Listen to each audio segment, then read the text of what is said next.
Agency, ये काम 3 हवाई एजेंसियों को आउटसोर्स किया गया है, तो आपको पता होगा। तो उनको क्या क्या काम करना है, ये चीज आपको पता होना चाहिए, ताकि उनसे आपको जो मिलने वाला हेल्प है, आपको ये पता होना चाहिए कि उनसे क्या क्या हेल्प आपको मिलना है, उनके क्या क्या डिलीवरेबल्स हैं, उनके उस डिलीवरेबल्स का जो है क्वालिटी पैरामीटर्स क्या है, प्री रिक्विजिट की जिसको एक्सेप्टेबल एक्सेप्टेंस का जो प्री रिक्विजिट है वो क्या है, तो ये सब चीज आपको पता होना चाहिए। ठीक है। ठीक। तो और दूसरा एक और चीज समझिए कि जैसे ही सरकार की अधिसूचना हुई कि हाँ हमको एरियल एजेंसी का, हमको सर्वेक्षण का भू सर्वेक्षण का काम करना है, तो उसके बाद से एरियल एजेंसी का चयन किया गया। और चयनित एजेंसी, मान लिया 3 चयनित एजेंसी, तो उनको सारा काम दिया गया, तो वो जो काम है उनका शुरुआती दौर में सारा काम लगभग एरियल एजेंसी का है, लगभग 100%। क्योंकि जब तक आपका प्रपत्र एक की घोषणा नहीं हो जाती है, तब तक बेसिकली वो कंट्रोल पॉइंट्स लगाना, या उसका भी डिटेल में हम लोग देखेंगे कि बेसिकली क्या क्या काम वो करते हैं।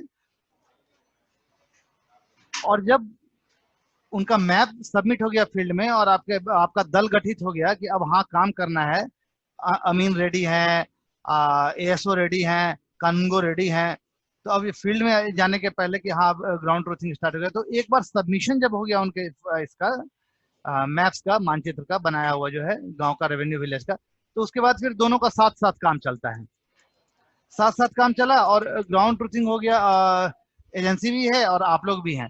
बाद में क्या होता है कि उनका काम घटता जाता है, जैसे ही किस्तवार पूरा हुआ उनका काम ड्रास्टिकली कम हो जाता है, और अब उनका काम रह जाता है कि जो आपके करेक्शंस आ रहे हैं, जो आपका सुधार आ रहा है, उसको उसको उनको सुधार करना है।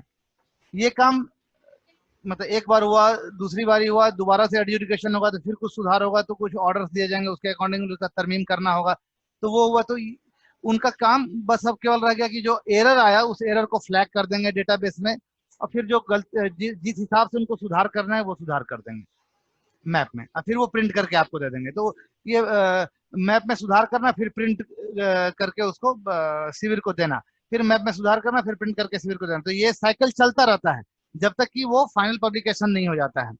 और जब फाइनल पब्लिकेशन में पहुंच जाता है मैप, तो उसके पहले उनको अपना मैप देने का काम तो लगभग खत्म हो जाता है, लेकिन बच जाता है एक डेटाबेस, तो डेटाबेस को प्रॉपरली फिजिकल लॉजिकल एक्यूरेसी देख के, मतलब ताकि उसका आगे आप सर्विस चलाने में यूज कर सकें, उनको दे देना होता है, और इस तरह पूरा काम खत्म होता है। कहने का मतलब शुरू से लेके अंत तक, ऑलमोस्ट शुरू से अंत तक, अंतिम प्रकाशन तक एजेंसी की भी भूमिका कहीं ना कहीं है, लेकिन शुरुआत में 100% उन्हीं की भूमिका है, वो घटते घट के आते आते मतलब खानापुरी के पहले तक बहुत सीमित हो जाता है, कि स्वार तक उनका प्रोपोर्शन ऑफ वर्क जो है वो काफी ज्यादा रहता है, और उसके बाद फिर वो अचानक से बहुत कम हो जाता है, जो कि कंटिन्यू होता है, और लास्ट होता है डेटाबेस सबमिशन के साथ।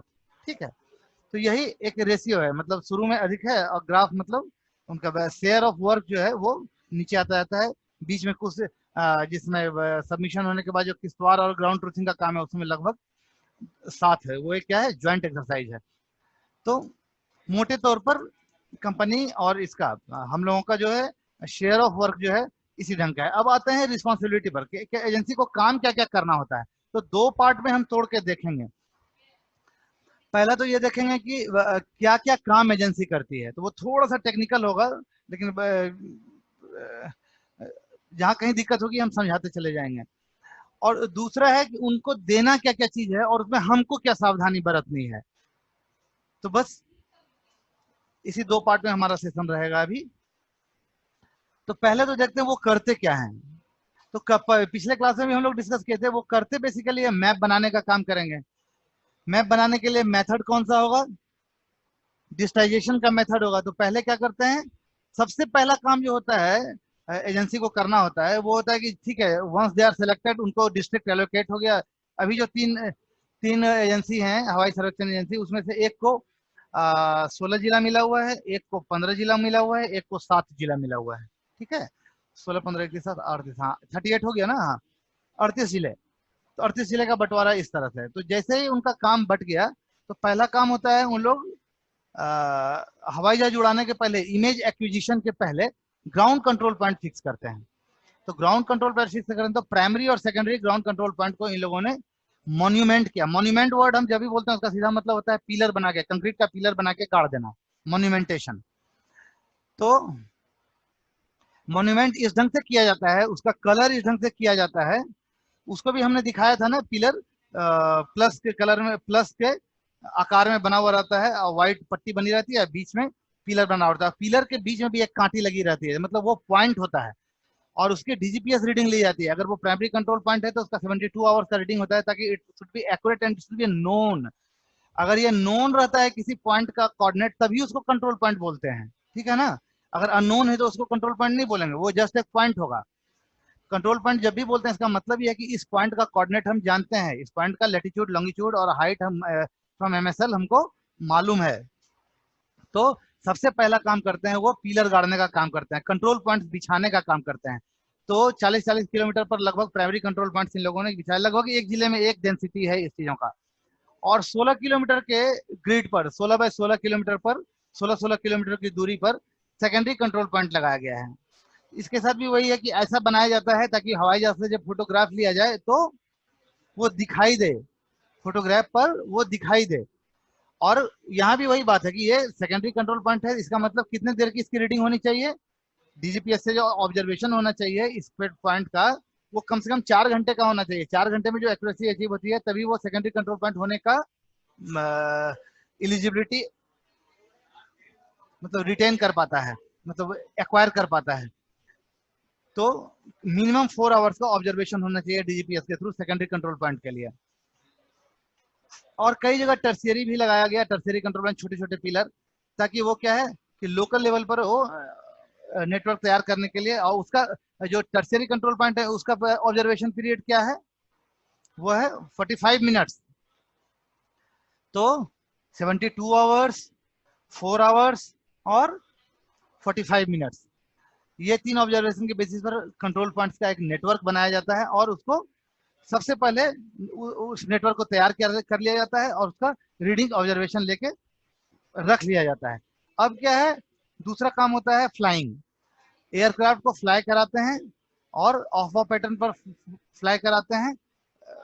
जो हमारा एरिया ऑफ इंटरेस्ट है, जैसे किसी को 7 जिला मिला, किसी को 15 जिला मिला, तो 7 जिला अगर एक साथ है, एक, तो उस सातों को एक साथ में देखते हैं कि सबसे ज्यादा लंबाई, या मतलब वो जो हमारा पॉलीगॉन बन रहा है 7 जिला को मिलाकर, उसमें सबसे ज्यादा लंबाई किस तरफ है, तो उसी लंबाई के अलोंग स्ट्रिप्स को कैलकुलेट किया जाता है और उसी हिसाब से किस हाइट पर, किस स्केल पर हमको अटेंड करना है। तो जीएसडी, जीएसडी वर्ड होता है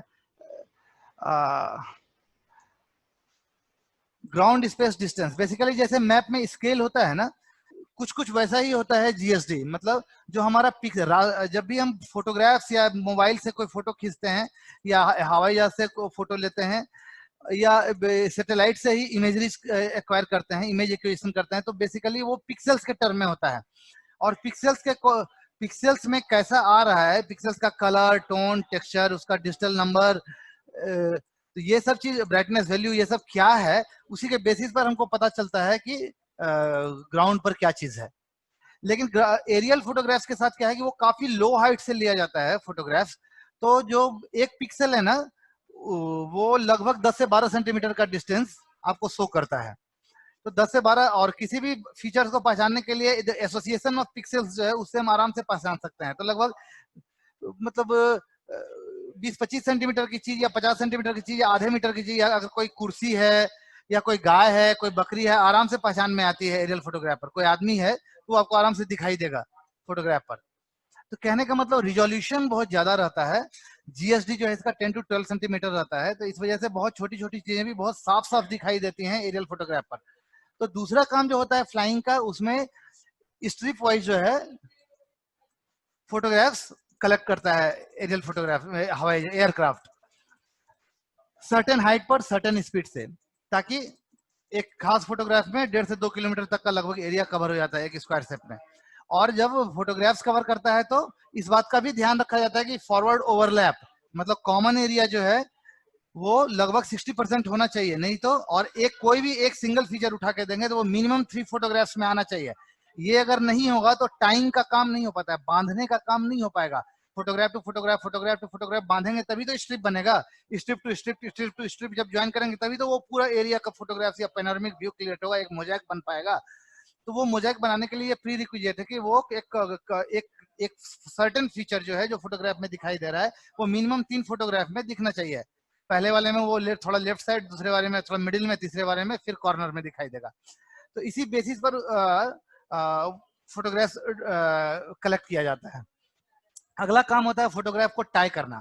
ठीक है, तो डिफरेंट टाई पॉइंट्स के जरिए आप ऐसे मन में ऐसे सोच के देखो, अगर कोई एक लकड़ी की तख्ती है उसको उस पर एक कांटी मार दें, 2 लकड़ी की तख्ती है, एक को एक के ऊपर रख के कांटी मार दें, तो क्या वो फिक्स हो जाता है? उसका पोजीशन नहीं फिक्स होता है, फिर भी वो रोटेट कर सकता है। उस कांटी को पिवोट बना के एक रोटेशनल फ्रीडम स्टिल बचा रहता है। उस अगर 2 कांटी मार दें अलग अलग जगह पर तब फिर वो रोटेट नहीं कर सकता है। ठीक है ना? उसी ढंग से तो मिनिमम 2 फोटोग्राफ को ज्वाइन करने के लिए minimum 3 control point, 3 tie point की जरूरत पड़ती है। तो ऐसे ही करके ज्वाइन करते करते सारा, और स्ट्रिप टू स्ट्रिप जो ओवरलैप होता है उसको बोलते हैं साइड। जो फोटोग्राफ टू फोटोग्राफ में ओवरलैप है 60% का होना चाहिए, उसको बोलते हैं फॉरवर्ड ओवरलैप। और जो स्ट्रिप टू स्ट्रिप जैसे ज्वाइन करते गए, पता चला 4000 फोटोग्राफ्स को ज्वाइन करके मैं एक लंबा सा स्ट्रिप बना, तो 2 स्ट्रिप अगर बनाया हमने तो 2 स्ट्रिप के बीच में जो ओवरलैप होना चाहिए उसको बोलते हैं साइड ओवरलैप। वो चीज 30% के आसपास होना चाहिए। वहां भी वही है कि कुछ फीचर्स ऐसे होने चाहिए जो दोनों फोटोग्राफ्स में, दोनों स्ट्रिप में पैरेलल हो, तभी वो टाई कर पाएंगे, टाइंग का काम कर पाएंगे। और ऐसे टाई करके एक पैनोरामिक मोज़ेक क्रिएट करते हैं। और इसके बाद का जो काम होता है वो होता है एटी, एरो ट्रायंगुलेशन। तो बेसिकली ये सारा काम जो अभी हम कर रहे हैं ना, ये क्या है, इमेज प्रोसेसिंग कहलाता है। तो इमेज प्रोसेसिंग में इमेज प्रोसेसिंग का मकसद क्या होता है? इमेज प्रोसेसिंग का मकसद होता है, हम लोग इस चीज को डिस्कस कर लेंगे, इसमें ज्यादा समय नहीं लेंगे हम लोग। इमेज प्रोसेसिंग का मकसद होता है कि पूरे फोटोग्राफ को प्रोसेस करके एक ऐसा फोटोग्राफ बना लेना जिसमें स्केल की यूनिफॉर्मिटी हो। मतलब ये कि हम मेजरमेंट का काम कर सकें। ठीक है ना? हम मेजरमेंट का काम कर सकें। और स्टीरियो मॉडल जब क्रिएट करते हैं तो उसमें हाइट भी मेजर कर सकते हैं। तो कहने का मतलब दूरी नाप सकते हैं, कोऑर्डिनेट नाप सकते हैं, ऊंचाई नाप सकते हैं। तो कहने का मतलब पूरा का पूरा फील्ड उठ के हमारे कंप्यूटर पर आ गया। हम 3 डायमेंशनल, जैसे हम किसी को देखते हैं तो लंबाई चौड़ाई मोटाई तीनों चीज दिखता है ना। अगर 2 अगल बगल वाले पेयर ऑफ फोटोग्राफ को, पेयर ऑफ एडजेसेंट फोटोग्राफ को अगर सर्टेन मॉडल सेटअप में अगर फिक्स किया जाए और एक सॉफ्टवेयर पर लाया जाए तो उसको स्टीरियो पेयर बोलते हैं। स्टीरियो पेयर को एक खास चश्मा लगा के आप देखेंगे तो वो आपको 3D दिखाई देगा। आप लोगों ने जिन्होंने भी 3D फिल्म देखी होगी, वहां आपने देखा होगा कि एक चश्मा आपको लगाना पड़ता है। तो कई तरह से 3D क्रिएट करते हैं, एनाग्लिफिक भी करते हैं, शटर ग्लास के थ्रू करते हैं। तो जो भी हो, मतलब लेफ्ट इमेज और राइट इमेज को अलग अलग फोकस करवाते हैं आई पर।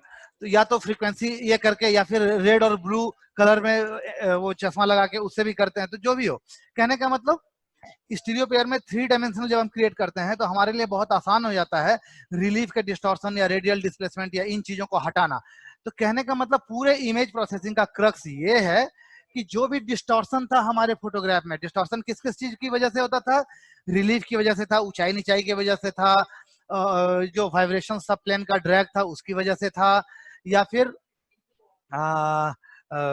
रोटेशनल जो था टिप टिल्ट 5 कोपा ओमेगा उसकी वजह से, ओरिएंटेशन में दिक्कत था उसकी वजह से फोटोग्राफ में डिस्टॉर्शन था।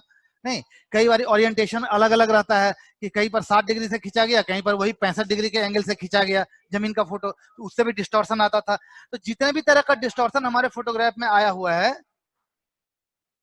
जितने भी तरह का डिस्टॉर्शन हमारे फोटोग्राफ में आया हुआ है, आवाज जा रही है ना सबको? Lot many person sir just hand raise कीजिए, आप लोग सुन पा रहे हैं ना? हाँ ठीक है। तो जिस वजह से भी डिस्टॉर्शन आया हुआ है फोटोग्राफ में, उसको रिमूव करना और एक यूनिफॉर्म स्केल पर ले आना। तो जब ये चीज हो जाता है, जब फोटोग्राफ में मैप वाला कैरेक्टर आ जाता है, तब हम बोलते हैं उसको ऑर्थो फोटोग्राफ। तो पूरे इमेज प्रोसेसिंग का जो क्रक्स है वो यही है कि हम फोटोग्राफ से ऑर्थो फोटोग्राफ क्रिएट कर लेते हैं। एक बार हमारा ऑर्थो फोटोग्राफ क्रिएट हो गया तो हम आराम से उस पर डिजिटाइजेशन करके मैप क्रिएट कर सकते हैं। तो इसके लिए ऑर्थो फोटोग्राफ बनाने के लिए बेसिकली 3 मेन प्रोसेस है, आप जस्ट मोटे तौर पर मैं बतला दे रहा हूं। Eighty arrow triangulation, DTM digital terrain modelling, और ऑर्थो रेक्टिफिकेशन। और फाइनली जो हमारा इमेज बन के आता है, जो ऑर्थो फोटोग्राफ तैयार होता है, वो क्या होता है, प्रॉपर होना चाहिए। जैसे कुछ जो 2-4 चीजें हैं जो कि आप इमेज देके आप मतलब चेक कर सकते हैं, तो उनका जो भी डिलीवरेबल्स है, उनका डिलीवरेबल्स ऑर्थो फोटोग्राफ भी है, इमेज भी उनको टाइल्स के फॉर्म में देना है। 1 किलोमीटर बाय 1 किलोमीटर का टाइल्स बना बना के उनको कट करके देना है। तो आपको जो टाइल्स मिलेंगे उसमें आपको किन किन बातों का ध्यान रखना चाहिए, तो खैर उस पर हम आएंगे। लेकिन मोटे तौर पर ऐसे जानिए कि वो जैसे क्लाउड है, क्लाउड कवर आ गया, तो क्लाउड कवर आ गया तो उजला जैसा धब्बा दिखाई देगा, तो वो नहीं दिखना चाहिए। मैक्सिमम अगर होता भी है तो भी आपको नीचे का फीचर दिखे, और अधिक से अधिक हो तो 5% से ज्यादा क्लाउड कवर नहीं हो। इसीलिए दिस इज द रीजन कि एक सर्टेन मौसम में ही जैसे नवंबर से लेके मार्च अप्रैल तक ही ये काम, मतलब एक तो सितंबर अक्टूबर नवंबर में करते हैं ये काम, जब वर्षा ऋतु खत्म हो जाती है और आकाश बिल्कुल साफ हो जाता है और बिल्कुल सनी, मतलब धूप वाला मौसम रहता है, ताकि जो और फसल भी कट गया रहता है, ताकि मेड़ बहुत अच्छे तरह से साफ साफ दिखाई दे। क्योंकि मेड़ ही वो फिजिकल बाउंड्री है, वो फिजिकल एंटिटी है जो कि ओनरशिप में फर्क करता है, और उसी को बेसिकली हम लोग डिजिटाइज करते हैं। तो मेड़ साफ साफ दिखाई दे, ये एक क्राइटेरिया रहता है हवाई जहाज उड़ाने के पहले। या फिर होली के पहले वाला जो मौसम रहता है, मार्च अप्रैल फरवरी एंड, तो उस मौसम में किया जाता है फ्लाइंग। तो फ्लाइंग का जो मौसम पीरियड होता है बहुत लिमिटेड रहता है, ताकि जिस समय फसल भी कटा हुआ हो, फसल से अगर मेड़ ढक जाएगा तो मेड़ तो दिखाई ही नहीं देगा, तो पर्पस ही सॉल्व नहीं होगा। और दूसरा, दिखाई दे प्रॉपर सनी सनी वेदर रहेगा, अगर धूप खिली हुई रहेगी तो चीजें साफ साफ दिखाई देंगी जमीन पर की। तो तो एक तो क्लाउड कवर नहीं हो आपके ऑर्थो फोटोग्राफ पर, दूसरा कि एक दूसरा चीज होता है कलर बैलेंसिंग। मतलब आप देखोगे कि इमेज देखोगे, एक इमेज बिल्कुल दूसरे टाइप, जैसे फोटोग्राफ भी आप खींचते हैं तो कई बार कलर जो है, कलर की बैलेंसिंग होनी चाहिए, कि एक इमेज अजीब सा बहुत साफ और कंट्रास्ट वाला दिख रहा है, दूसरा बहुत अजीब टाइप का दिख रहा है, बहुत ब्राइट दिख रहा है। तो ऐसा नहीं होना चाहिए। पूरा का पूरा जो है जो ऑर्थो टाइल्स है आपका, वो एक जैसा दिखते रहना चाहिए, उसमें फीचर क्लियरिटी के साथ दिखते रहना चाहिए। इस तरह की जो बहुत बड़ा, जैसे क्या होता है कि आप जैसे जिस टाइम में आप फोटोग्राफ लेते हो उस टाइम में छाया भी बनता रहता है ना, बहुत बिल्डिंग का या शहर का एक छाया बनता रहता है, वो छाया क्या कहता है, दूसरे फीचर्स को ढक लेता है। तो उस चीज को ठीक करना आता है। हालांकि छाया बहुत जगह हेल्प भी करता है, जैसे ताड़ का पेड़ है और उसका छाया बना हुआ है, तो आपको पता चलता है कि कहाँ पर जो है ये इसका जमीन पर है, वो चीज आपको पता चलता है। ऐसे ही अगर इमेज दे दिया जाए तो आप वो पहचानने में जड़ कहाँ पर है, हो सकता है आप गलती कर दो। लेकिन ये रहता है, तो छाया और फीचर जहां एक जगह मिल रहा है तो उससे लेकिन फिर भी छाया के कारण आपको देखने में डिस्टरबेंस हो रहा है, तो उस छाया को रिमूव किया जाता है। जो शेडो है, शेडो को रिमूव किया जाता है। तो कहने का मतलब ये सारी चीजें जो आपका ऑर्थो फोटोग्राफ में ये सारी क्वालिटी होनी चाहिए, तभी आप होगा कि हाँ ये ऑर्थो टाइल्स प्रॉपर है। कलर बैलेंसिंग हो, क्लाउड कवर नहीं हो, शेडो रिमूवल प्रॉपरली किया गया हो, ये सब चीज। तो तो प्रोसेसिंग का तीन प्रोसेस मैंने बोला था, जो उनके अपने लेबोरेटरी में होता है, अपने सॉफ्टवेयर पर उन लोग ये पूरे के पूरा ये एरियल एजेंसी का काम है। एटी डीटीएम और ऑर्थो। एटी में होता है कि कोऑर्डिनेट्स डालते हैं, ऐसे जो है एक फोटोग्राफ है, लेकिन जब वो ऑर्थो फोटोग्राफ बनता है तो वो प्रॉपर जियो रेफरेंस्ड होता है। कहने का मतलब किसी भी पॉइंट को आप कर्सर ले जाओगे, ऑर्थोटाइल्स आप मान लो आपने अपने कंप्यूटर पर ओपन किया और आपको दिखाई दे रहा है कि भाई ये फला खेत है, ये फला नदी है, ये फला पेड़ है, ये रास्ता है, ये सड़क है, ये बिजली वाला टावर है, तो कहीं पर भी आप कर्सर ले जाओगे तो आपको कोऑर्डिनेट शो करेगा। तो एक कोऑर्डिनेट से दूसरे कोऑर्डिनेट के बीच का आप डिस्टेंस निकाल सकते हो, मेजरमेंट का काम कर सकते हो। ठीक है। तो ये जो ये जो क्वालिटी उसमें इम्बेड किया जाता है, उसमें घुसाया जाता है ये कैरेक्टर, वो कैसे घुसाया जाता है, एटी के थ्रू, एरो ट्रायंगुलेशन के थ्रू। तो एरो ट्रायंगुलेशन में क्या होता है, फोटोग्राफ में जहां जहां मेरा कंट्रोल दिखता है, जो पिलर उन्होंने हवाई जहाज उड़ाने के पहले लगाया था, उसी के वैल्यू को बेसिकली इम्बेड करते हैं। और एक तीन तीन वैल्यू इम्बेड किया तो एक ट्रायंगल बना, तो ट्रायंगल के अंदर का सारा इस पर कोऑर्डिनेट्स आ जाता है। तो ये चीज एफ इन ट्रांसफॉर्मेशन के थ्रू करते हैं, ऐसे करके पूरा कवर करते हुए पूरा इमेज कवर करते हैं। तो ये चीज कहलाता है एरो ट्रायंगुलेशन। इसी को रजिस्ट्रेशन भी बोलते हैं जी, इसी को जियो रेफरेंसिंग भी। बेसिकली ये प्रोसेस जियो रेफरेंसिंग कहलाता है, कि मतलब इमेज में, आपके टाइल्स में, आपके फोटोग्राफ में धरती का गुण आ गया। Geo referencing. अब आपको जियो को देखना है, मतलब धरती को देखना है, तो उसके लिए आप इस इमेज को रेफर कर सकते हो। तो कहने का मतलब ये इमेज जो है आपका जियो रेफरेंस्ड है, जियो रेफरेंसिंग की हुई है इस टाइल्स का, ऑर्थो टाइल्स का। तो ये हो गया एटी। बेसिकली कंट्रोल पॉइंट का कोऑर्डिनेट जो है उसको हम रजिस्टर करते हैं और इमेज में वो प्रॉपर्टी लाते हैं कोऑर्डिनेट्स वाला, और एक कंटिन्यूअस स्टैटिस्टिकल सरफेस में मैथमेटिकली वो ट्रांसफॉर्म हो जाता है। तो ये हो गया एटी। डीटीएम में क्या होता है, डिजिटल टेरेन मॉडलिंग। तो जो ऊंचाई नीचाई या ओरिएंटेशन या और वजह से जो डिस्टॉर्शन आता है डिस्टेंस में, जो यूनिफॉर्मिटी ऑफ स्केल है, वो चीज को रिमूव करते हैं। इसके लिए दो वर्ड होता है, जान लीजिए, मतलब डीटीएम और DEM, digital terrain modelling, digital elevation modelling. Digital terrain modelling का टेरेन का मतलब जमीन, टेरेन। तो जमीन का जो शेप है उस शेप को बेसिकली हम लेते हैं हम अपने काम के लिए, वही हमारे लिए इंपॉर्टेंट है। कई बार डीएम भी इंपॉर्टेंट होता है कैनोपी साइंस के लिए, या बायोलॉजी या मतलब जिनका वो रहता है कि किस ढंग का वन है, किस ढंग का ये है, या फिर कई कई बड़े बड़े टावर्स हैं, या फिर बहुत बड़ी ऊंची बिल्डिंग है। तो उन सब के एलिवेशंस को लेते हुए जो सरफेस बनाए, तो वो जो सरफेस बना, आप ऐसे समझो कि एक मसहरी देखा है ना आपने, बहुत बड़ी सी, मतलब एक सरफेस कल्पना कीजिए और उसको छोड़ दीजिए। तो छोड़ दोगे तो वो जमीन पर जब गिरेगा तो कैसा बन जाएगा सरफेस, उस वो सरफेस क्या होगा, जहां बिल्डिंग है वहां बिल्डिंग का शेप ले लेगा, जहां पेड़ है वहां पेड़ के तरह का हो जाएगा। उसके तो इस तरह का जो सरफेस तैयार हुआ, उसको उसको जो मैथमेटिकली नाम देंगे उस मैथमेटिकल सरफेस जिस कंटिन्यूटी में, तो वो चीज कहलाता है DEM, DEM, digital elevation modelling. और जब केवल जमीन करते हैं, उन चीजों को रिमूव करके केवल जमीन वाला टेरेन, केवल टेरेन कंसीडर करते हैं, तो वो होता है डीटीएम, डिजिटल टेरेन मॉडलिंग। तो हमको यहाँ पर क्या इंपॉर्टेंट है, हमारे लिए डीटीएम इंपॉर्टेंट है, क्योंकि हमको एक वो सरफेस निकालना है, और सरफेस के कारण जो फोटोग्राफ में जो सरफेस की ऊंचाई नीचे के कारण फोटोग्राफ में एक डिस्टॉर्शन आया है, यूनिफॉर्मिटी ऑफ स्केल का जो लॉस हो गया रहता है, उसको हम फिर से रिगेन करते हैं इस डिस्टॉर्शंस को हटा के। रिलीफ डिस्टॉर्शन हटाते हैं, ओरिएंटेशन वाला डिस्टॉर्शन हटाते हैं, सब हटा के। तो ये काम करते हैं किसमें, डीटीएम के थ्रू, डिजिटल टेरेन मॉडलिंग के थ्रू। और तीसरा प्रोसेस होता है ऑर्थो रेक्टिफिकेशन, मतलब बाद में जैसे हमारा वही कलर जो बताए भी थे अभी कि क्या क्या चीज देखना चाहिए, तो कलर बैलेंसिंग या और सब चीज, या फिर डिफरेंशियल रेक्टिफिकेशन करके जहां पर मान लीजिए नहीं मैच कर रहा है वहां मैच कराते हैं, और देखते हैं कि हमारा जो जमीन है, जमीन इज ऑलवेज राइट, जमीन गलत नहीं हो सकता। अगर हम हैं तो हम मेरा फेस है और मेरा एक शरीर है, मेरा एक वजन है, मेरी एक लंबाई है, मेरी एक ऊंचाई है, मेरी चौड़ाई है, तो ये कभी गलत नहीं हो सकता।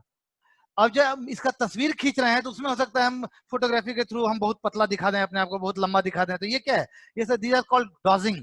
तो डॉजिंग का इफेक्ट, तो डिफरेंट प्रोसेसेस ऐसा होता है जिससे क्या करते हैं हम, जो ऑर्थो फोटोग्राफ है, फोटोग्राफ को ऑर्थो फोटोग्राफ में बदलने में चीजों को यूज करते हैं, मतलब वो ऑर्थो फोटोग्राफ प्रॉपर होना चाहिए। तो ये ऑर्थो रेक्टिफिकेशन कहलाता है। तो एटी, डीटीएम, ऑर्थो, यही तीन तरह का चीज है जो इमेज प्रोसेसिंग कहलाता है। ये इमेज प्रोसेसिंग का काम कहाँ होता है, ये एजेंसी के अपने मतलब ये एजेंसी का हेडेक है, और ये जब तक हमारा इधर शिविर वगैरह फॉर्मेशन होता है और ये प्रपत्र एक का घोषणा होता है, उस बीच ये काम सारा उधर हो गया उनका। तो इस टाइम का, इस समय का जो सारा काम है, इसमें हम लोगों की भूमिका बिल्कुल नगण्य है। वो भूमिका है भी तो बस यही कि शुरुआती दौर में क्या होता है, जब मतलब हम सरकार गवर्नमेंट की तरफ से हम लोगों का क्या रोल है वो मैं बतला रहा हूँ, कि उन लोगों को ये 99% काम अपने ही करना है, अपने लैब में करना है, फोटो जीसीपी लगाना है, फोटोग्राफ कलेक्ट करना है, एयरक्राफ्ट उड़ाना है, और इमेज का एक्विजिशन करना है। इमेज आ गया, फोटोग्राफ आ गया, तो फिर उसको प्रोसेसिंग करनी है, प्रोसेसिंग करके ऑर्थो फोटोग्राफ बनाना है। ऑर्थो फोटोग्राफ जब बन गया तो फिर उसको डिजिटाइज करते हैं। डिजिटाइज क्या करते हैं, जहां जहां मेड़ है वहां वहां लाइन खींच दिया, ठीक मेड़ के बीचों बीच लाइन खींचा गया, तो हमारा मैप ऑलमोस्ट रेडी हो गया। अब है कि उसको कट करना है। तो कट कैसे करते हैं, तो रेवेन्यू विलेज के जो बाउंड्री है उसके बेसिस पर कट करते हैं। तो रेवेन्यू विलेज का बाउंड्री कहां से आता है, जो हमारा सीएस वाला नक्शा है, सीएस वाले नक्शे में जो डिजिटाइज किया हुआ है वो वाला बाउंड्री डिजिटली लेके आते हैं और उससे स्कूप करते हैं। पिछले क्लास में भी हमने वो एग्जांपल दिया था ना कि रोटी जैसे बेलते हैं, बड़ा लंबा सा बेल लिया और उसके बाद अगर कटोरी गोल है तो उससे काटे तो गोल जैसा पूरी निकल गया। अगर वो आम की तरह का है तो आम जैसा निकल गया, अगर एप्पल के आकार का है, सेब के आकार का है, तो सेब जैसा कट करके निकलेगा पूरी, है ना। तो एग्जैक्टली वही काम होता है। तो डिजिटल बाउंड्री से हम क्या करते हैं, डिजिटाइज पोर्शन को ठीक उसके ऊपर बैठाकर जियो रेफरेंस तरीके से स्कूप आउट कर लेते हैं, कट कर लेते हैं।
ये आप मतलब नहीं कह सकते हो कि ये देख के तो पता नहीं चलेगा ना कि मानचित्र सही है या गलत है, वो नापने के बाद ही पता चलेगा। तो लॉन्ग शॉट्स लेके 4 परपेंडिकुलर डायरेक्शन में, डिफरेंट डायरेक्शंस में खत्म कर लेने दीजिए मैं सबको, उसके बाद में सब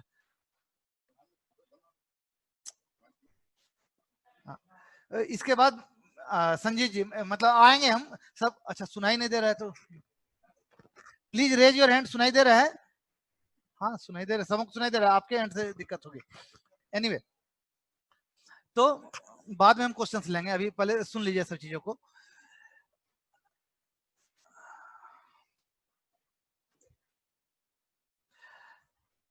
तो ट्रूथिंग करके हम इस चीज को इंश्योर करते हैं कि हमारा मैप जो है, हमारा मानचित्र जो है अप टू द मार्क है, इस पर हम आगे का प्रोसेस कर सकते हैं, ये इस लायक है, इस काबिल है कि हम इसको लेके प्रोसीड कर सकते हैं फर्दर।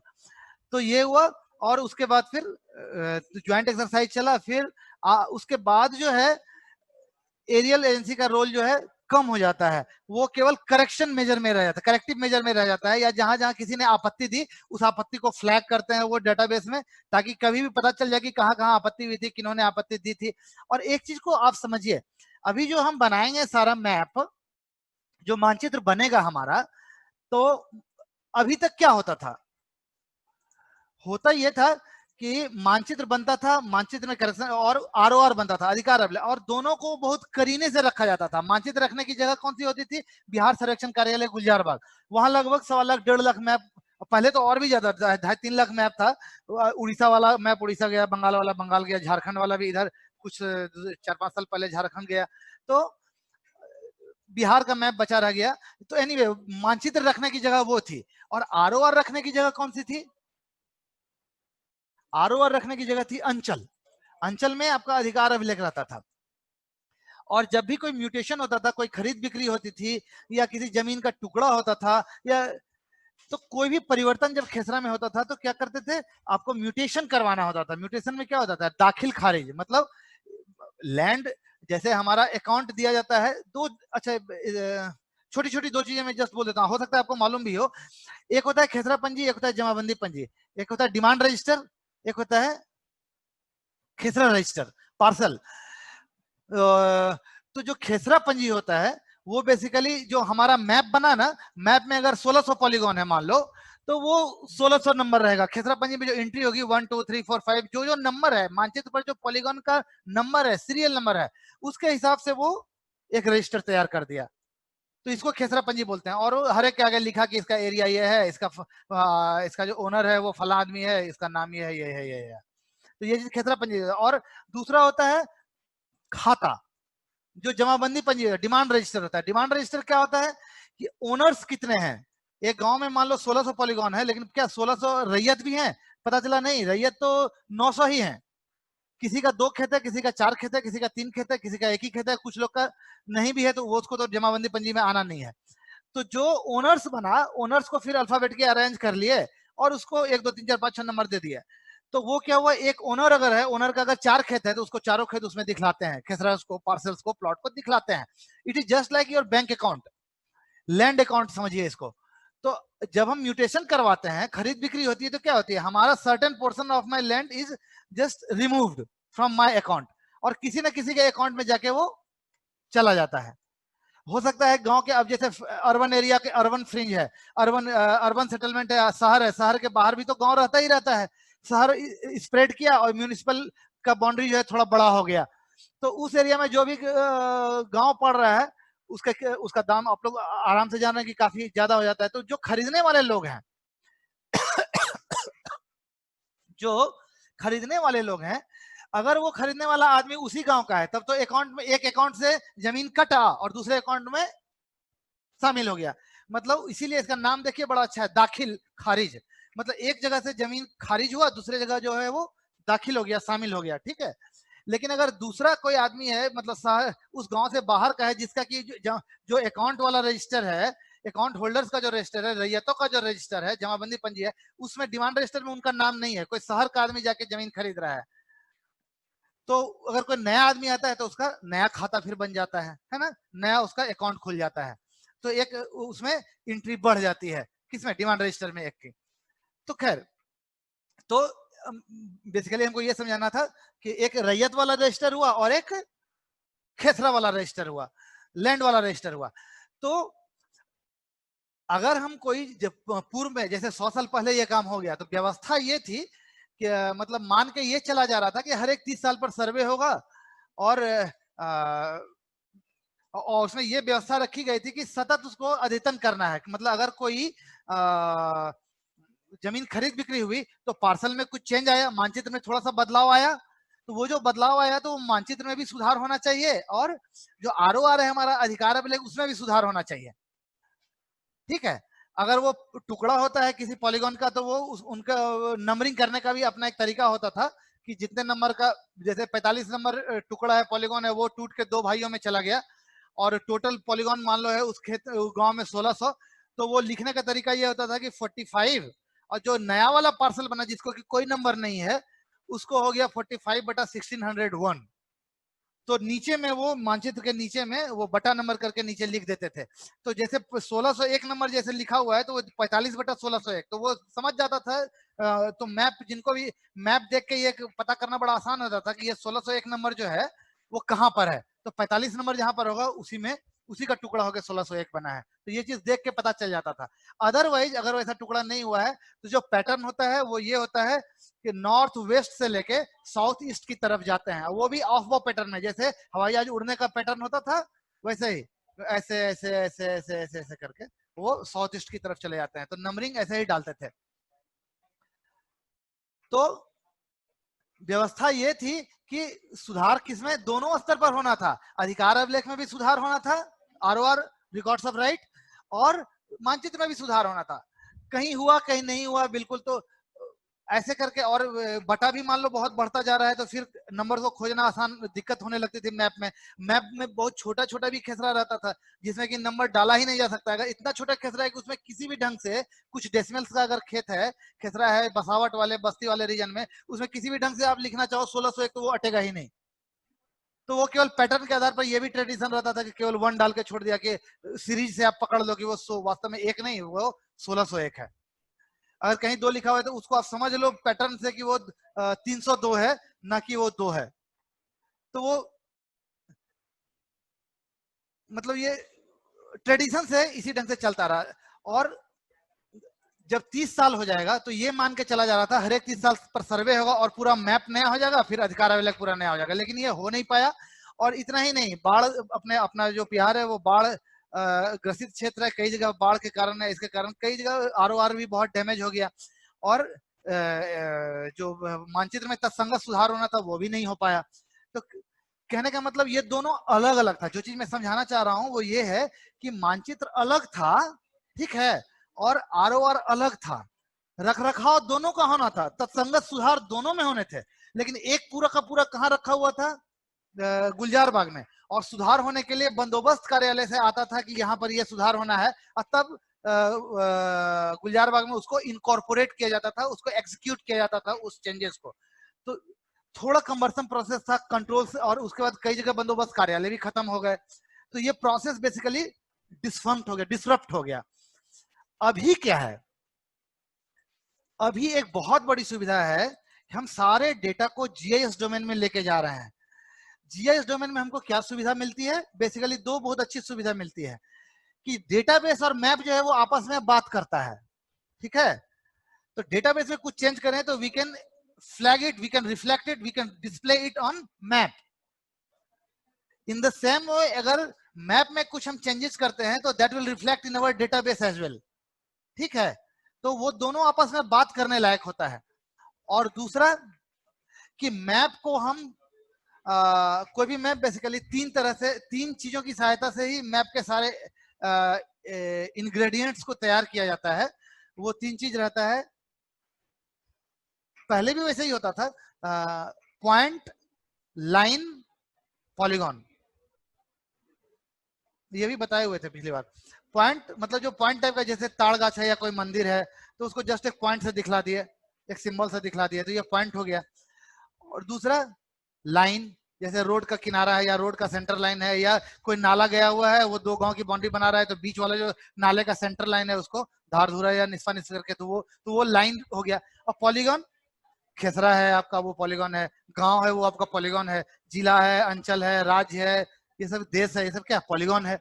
तो पॉइंट, लाइन, पॉलीगॉन के माध्यम से आप पूरा मैप बना सकते हो। और दूसरा उसके बाद केवल एनोटेशन, एनोटेशन वो हो गया कि जो लिखते हो क ख ग घ या इंडिया, INDI है, लेटर्स, अल्फाबेट, डिजिट, ये सब एनोटेशन हो गया। तो इन्हीं चीजों के माध्यम से आप कोई भी मैप बनाते हो, ठीक है। तो ये चीज आपको बहुत ज्यादा, इस ढेर सारे मतलब सैकड़ों मैपिंग सॉफ्टवेयर अवेलेबल हैं आज, कुछ फ्री हैं कुछ ये हैं, तो आप ये काम बहुत आसानी से कर सकते हो।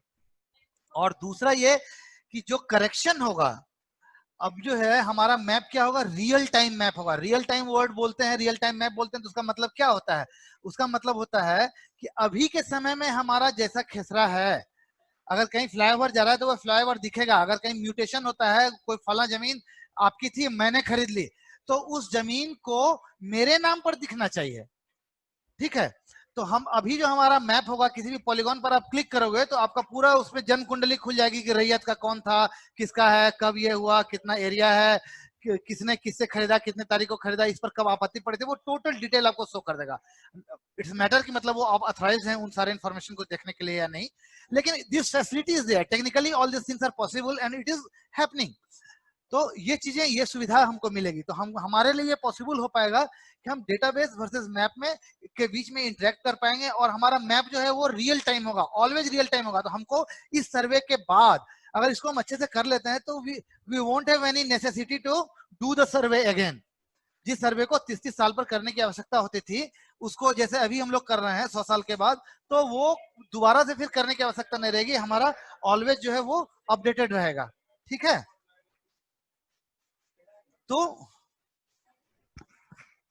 तो हमारा जो जीआईएस डेटाबेस बन रहा है, हमारा डिजिटल टोपोग्राफिक डेटाबेस बनता है, हमारा जो कंप्यूटर में रखने वाला जो सॉफ्ट डेटा होता है, वो भी काफी इंपॉर्टेंट हो जाता है कि म्यूटेशन के पर्पज से या प्रिंट के पर्पज से और भी चीजों के लिए। तो उनके लिए भी, तो वो उनको लास्ट में जो है उन सारे डेटाबेस को, जो सॉफ्ट डेटा है उनका, उसकी प्रॉपर चेकिंग होनी चाहिए। चेकिंग दो तरह की होती है, एक तो होता है फिजिकल चेकिंग का मतलब हुआ कि मतलब जो चीज जहां है वहीं, अब कोई मंदिर है, मान लो कोई एक बड़ा सा खेसरा है, सरकारी प्लॉट है, उस पर एक और उस पर कोई एक मंदिर बना हुआ है, तो मंदिर जहां पर है वहीं पर मंदिर दिखलाना चाहिए, ना कि तालाब के इस तरफ मंदिर है और कहीं भी जाके खेसरा में दिखा दिए। ऐसा नहीं होना चाहिए। जहां पर मंदिर है वहीं पर, खेसरा पर भी, तो खेसरा पर भी एक कोई पॉलीगॉन बना हुआ, उसमें भी तो कई अनंत जगह है जहां पर हम कोई पॉइंट डाल सकते हैं, तो पॉइंट वहीं पर डालना चाहिए जहां पर वो पर्टिकुलर फीचर है। पहले चूंकि केवल कागज ही एक लेयर होता था, ठीक है ना, एक ही कागज पर सारा कुछ दिखलाना रहता था, तो ये दिक्कत है। लेकिन आज क्या है, रेफरेंस में हम ढेर सारी चीजें लगा सकते हैं, तो जब हम इमेज लगाएंगे तो पता चलेगा अरे मंदिर तो यहाँ है, लेकिन हमने, इन्होंने मंदिर का सिंबल जो है एजेंसी ने यहाँ पर बना दिया है, तो ये गलती है। तो जो जहां है वहीं दिखाई देना चाहिए।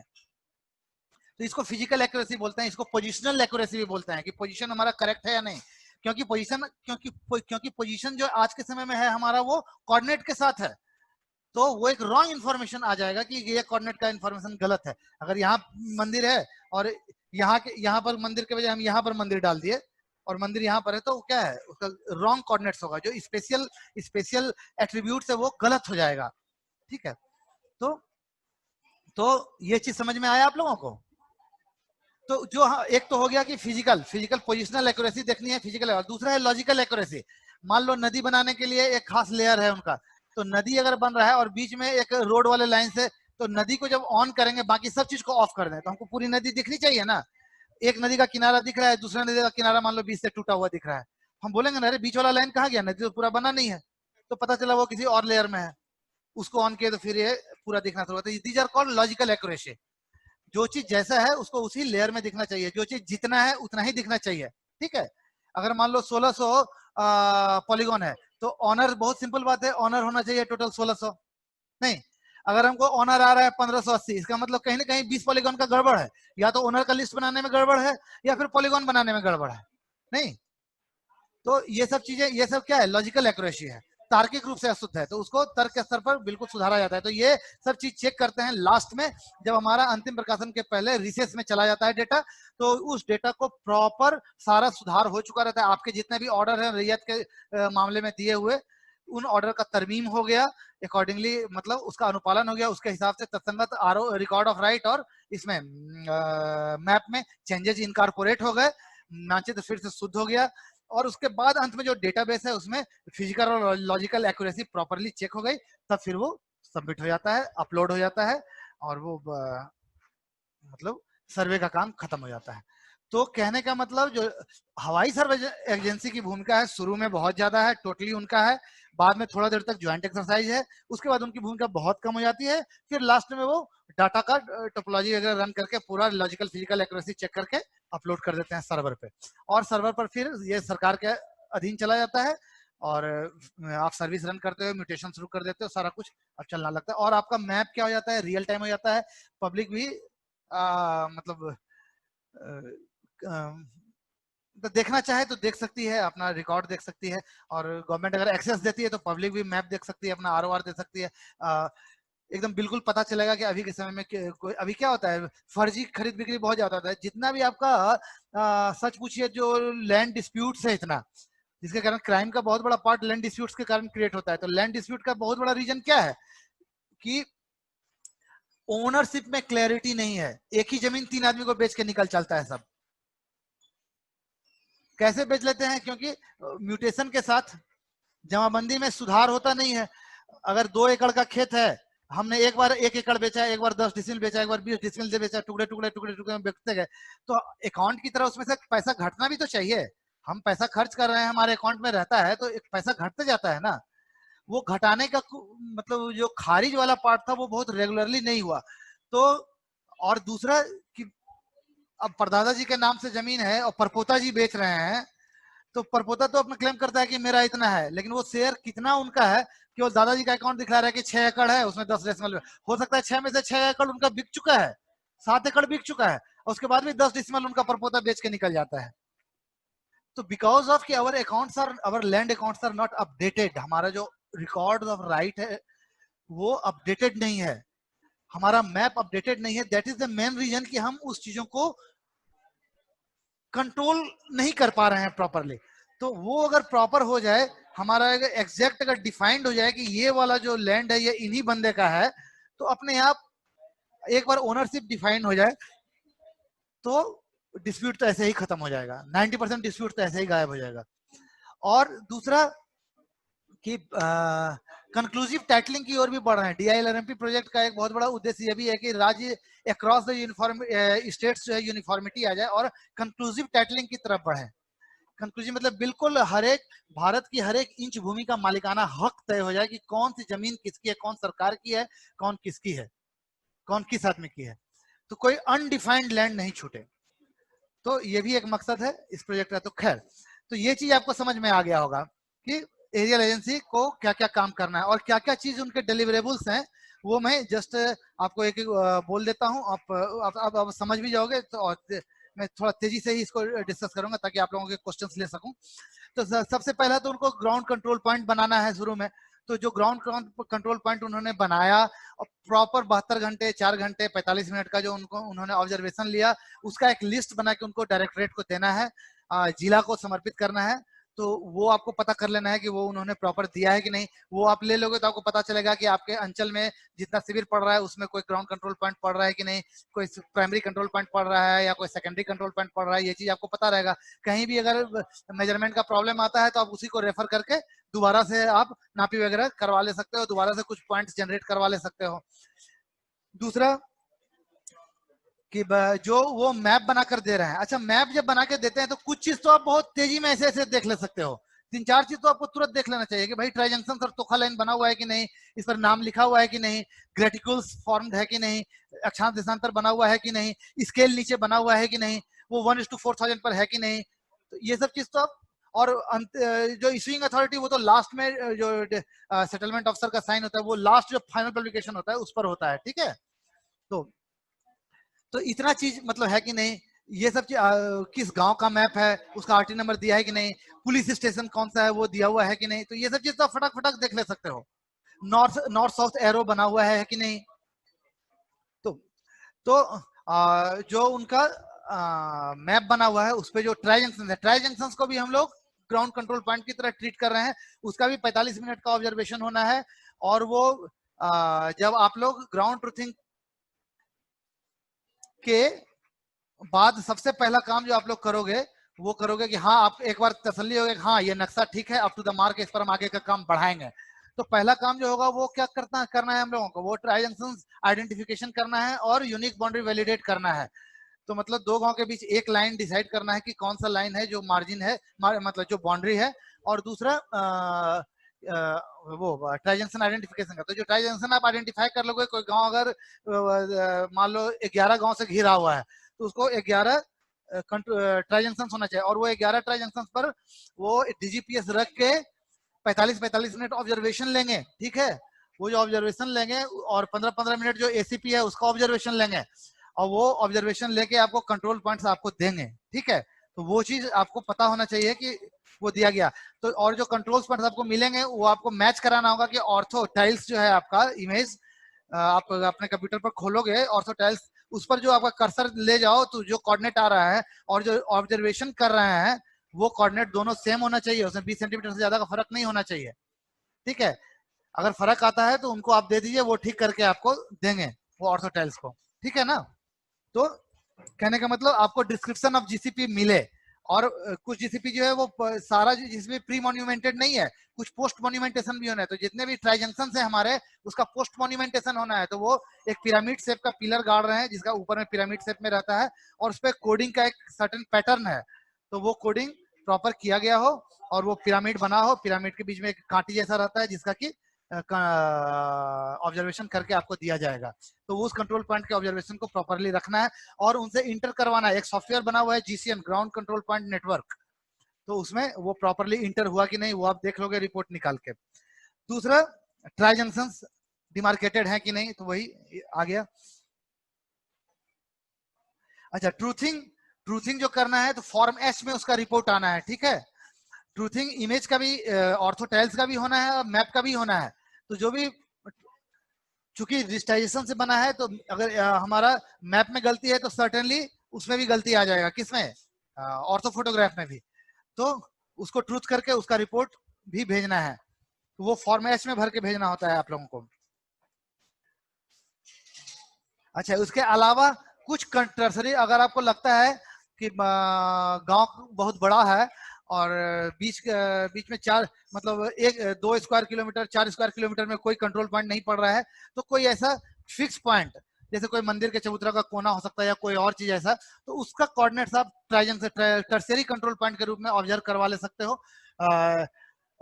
ये मतलब एक ये अंडरस्टैंडिंग है कि हर एक गांव में 1 या 2 कंट्रोल पॉइंट ऑब्जर्व करके टीसीपी वो देंगे।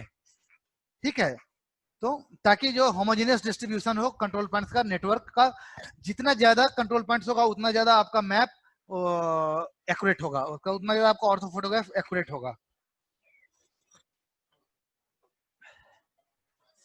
अच्छा, दूसरा आपको मिलेगा एरियल एजेंसी की तरफ से कंपैरेटिव चार्ट मिलेगा।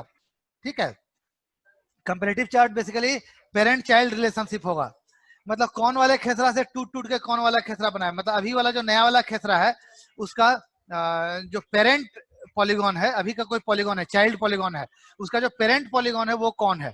तो पेरेंट पॉलीगॉन 1 भी हो सकता है, 2 भी हो सकता है, 3 भी हो सकता है, नहीं किसी भी ढंग से हो सकता है, और कोई एक ही हो सकता है। तो वो उसका एक लिस्ट आपको मिलेगा कि अभी का पॉलीगॉन पुराने वाले किस किस पॉलीगॉन से रिलेटेड है। ठीक है, और पुराने वाले पॉलीगॉन में कौन कौन सा नया नया पॉलीगॉन क्रिएट हो गया है। अच्छा, एजेंसी को day to day activity register follow करना है कि डेली उन्होंने क्या काम किया, तो उसको भी आपको देखना होगा कि उन्होंने क्या क्या काम किया, कितना पॉलीगॉन ट्रूथ किया, उन सब का एक रिकॉर्ड होना चाहिए, तो वो उनको मेंटेन करना है। ठीक है, तीसरा कि जो आप ट्रूथिंग के लिए जाओगे, ठीक है, तो आपके साथ एक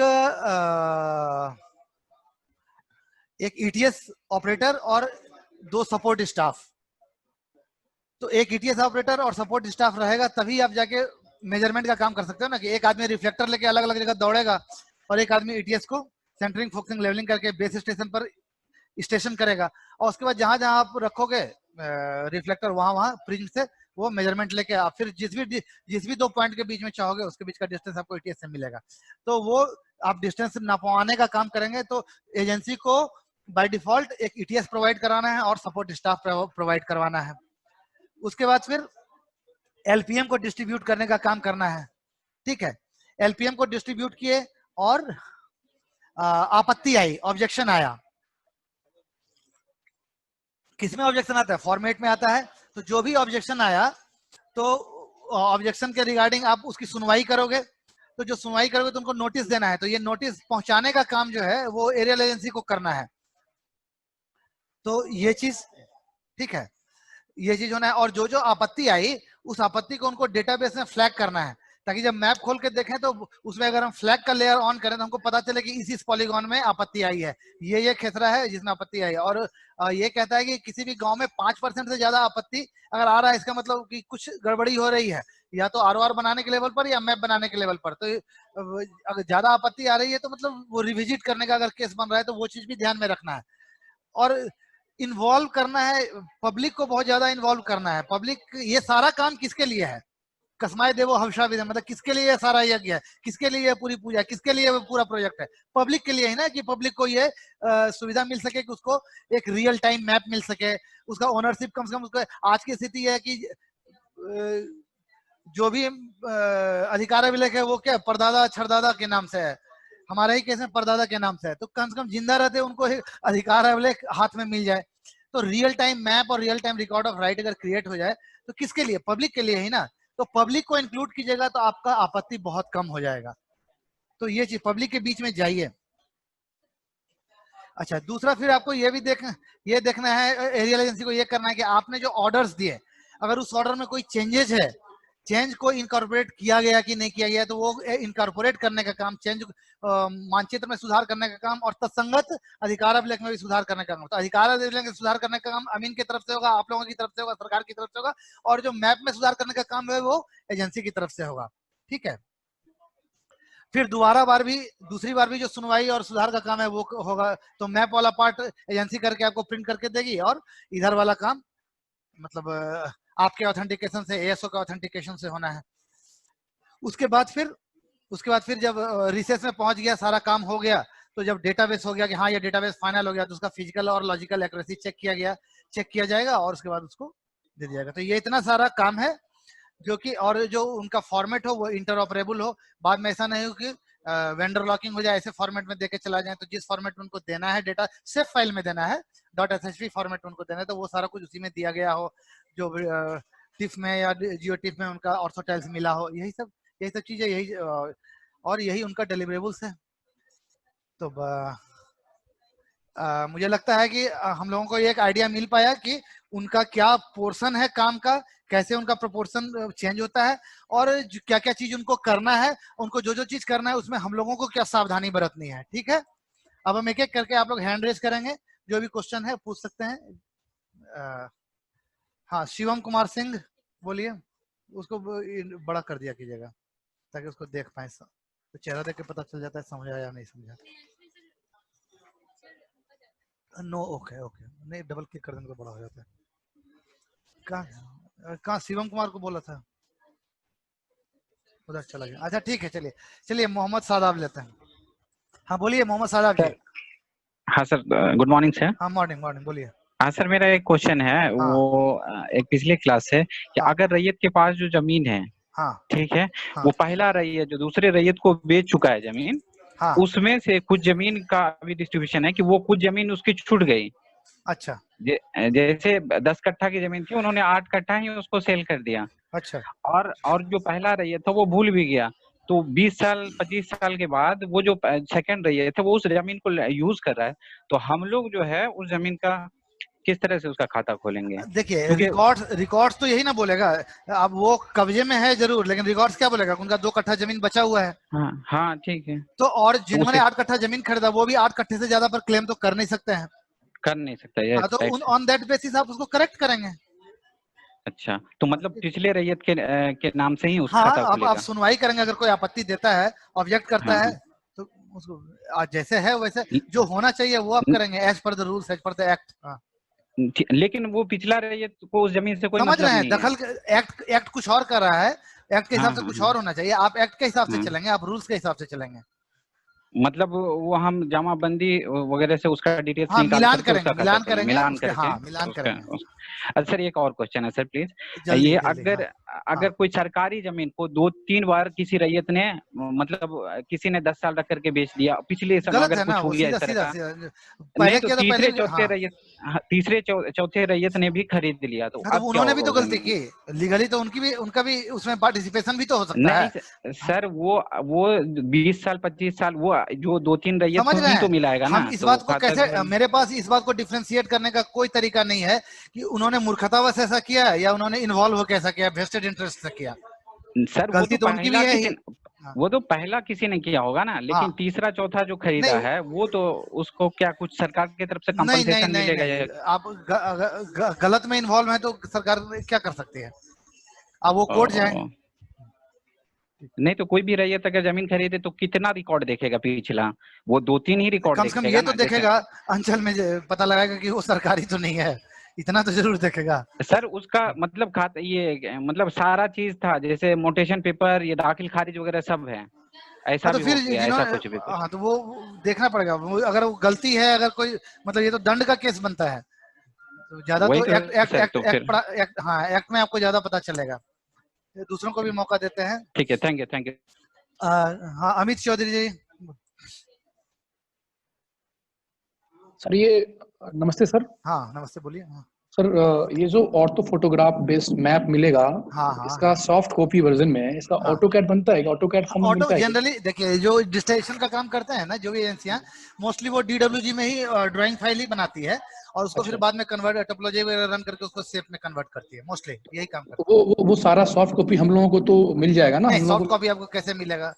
नहीं उसका देगा? मिसयूज भी तो हो सकता है, वो सरकार के नियंत्रण में रहेगा, और वो आपको मैप मिलेगा। कभी क्रॉस चेक करना है या फिर कभी उसमें तो सर सारा सब कुछ हाँ, फाइंड आउट हो वो सकता आपको है? एसेसिबल रहेगा, आप एजेंसी के साथ बैठ के देख सकते हो वो सब। आपको बेसिकली सेफ एसेसिबल रहेगा, सेफ फाइल एसेसिबल रहेगा आपको। अच्छा, थैंक यू सर। एक हाँ और चीज ठीक। पूछना था सर। हाँ बोलिए। सर किसी भी रैयत का किसी भी ग्राम में हम्म, 3-4 भाग में, 3-4 जगह, पूर्व में, पश्चिम में, उत्तर दक्षिण में, कहीं कहीं मान लीजिए 10-10 कट्ठे का या 12 कट्ठे का कोई प्लॉट है, ठीक ठीक। तो उस वो तो उसका खेसरा हो गया, हाँ, सबका कैसरा हो गया। खेसरा संख्या हो गया। हम्म, तो उसका जो खाता संख्या होगा, खाता हाँ संख्या में ये सब सारा खेसरा आ जाएगा। हाँ, सारे आ जाएगा एक ही खाता में, एक सारा खाता, सारा। हाँ, एक ही खाता में एक रैयत का जितना भी गांव में खेसरा है जितने भी सब आ जाएगा। प्लॉट है हाँ हाँ आ जाएगा। हाँ, इवन। लेकिन हाँ उसी रैयत का, सर उसी रैयत का अगर हाँ किसी और ग्राम में या किसी और जिले में कहीं अगर उसका ये है, तो हाँ उसका खाता तो अलग होगा ना, या उसी हाँ, खाते में बिल्कुल। सारा अरे वो भी हाँ आएगा? हाँ, बिल्कुल बिल्कुल। देखिए, अरे इस बात को आप लोग बहुत अच्छे समझिए। एक आध बार और ये क्वेश्चन आया था। हमारा जो सर्वेक्षण का इकाई है वो क्या है? राजस्व ग्राम है। राजस्व ग्राम है। तो राजस्व, हर एक राजस्व ग्राम का एक अकाउंट रजिस्टर होता है, हर एक राजस्व ग्राम का एक ये रजिस्टर होता है, खेसरा पंजी होता है, खेसरा राइट रजिस्टर राइट। होता है। हाँ जी तो सर। उस गांव के खेसरा रजिस्टर की बात हो रही है। अच्छा अच्छा, दूसरे वो गांव फिर में तो डिफरेंट दूसरे खाता। रजिस्टर में उनका नाम रहेगा। अच्छा अच्छा। हमारा जमीन अगर हैदराबाद में, तो हैदराबाद के जो उस गांव का नहीं रजिस्टर है सर, उसमें मैं, रहेगा। हाँ ठीक है, जिले में भी किसी जिले में हो या हाँ किसी हाँ दूसरे हाँ, पंचायत में हो होगा तो वो होगा अलग हाँ। होगा। वो जो अच्छा आप सर, बोल एक रहे हैं उसके लिए अलग योजना है सरकार का, कि अकाउंट नंबर से पैन कार्ड से उसको लिंक करने का, ताकि पता चले कि एक साथ आप भारत में आपने कितने जगह जमीन बनाई है।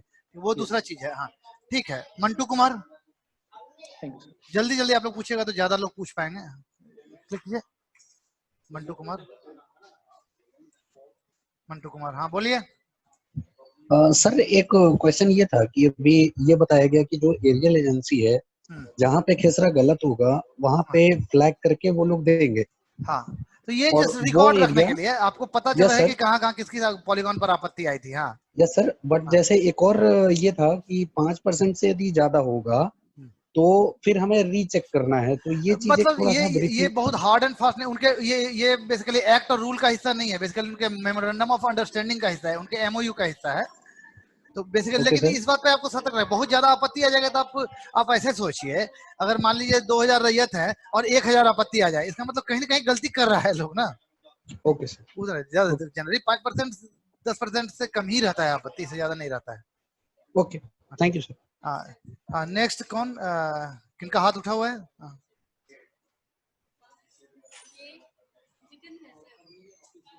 जिनके जो हैंड रेस किए हुए हैं उनको दीजिए ना मौका। हाँ, ये मोहम्मद कोनाइन। अच्छा ठीक है, उनको उनको भी दे देंगे। जितेंद्र कुमार शर्मा, बोलिए। हाँ सर हमारा एक क्वेश्चन है सर। हाँ, बड़ा हेलो हाँ, बोलिए बोलिए। सर, जैसे हम लोग अगर फील्ड में गए ऑर्थो फोटोग्राफी हो जाने के बाद, ठीक है, सर्वे हाँ करने के लिए सर, तो जैसे जो एक प्लॉट है किसी एक रैयत का था, ठीक है सर, और अभी बाद में उसके 4-5 पार्टिसिपेट हो गए हैं, वो अगर उसी समय बोलेंगे कि हमको चारों को अलग अलग करके दे दीजिए, तो क्या हम दे सकते हैं उस समय?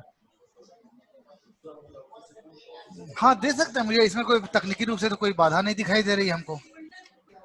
मतलब वो ये तो प्रोवाइडेड की जो इन्फॉर्मेशन है, उस इन्फॉर्मेशन का आप रिकॉर्ड रहे, और वो वेरीफाइड इन्फॉर्मेशन, मतलब हाँ, जैसे इट वंशावली हैज का बीन रिकॉर्ड डिमांडेड। हाँ, इट हैज बीन डिमांडेड।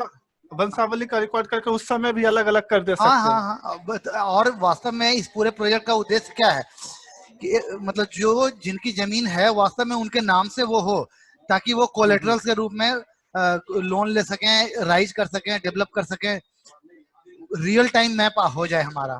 ठीक है, शिवम कुमार सिंह। ठीक। नेक्स्ट शिवम कुमार सिंह, कहाँ चले गए? हाँ हाँ जी सर, हाँ, पिछली बार भी जल्दी जल्दी बोलिए। हाँ हाँ,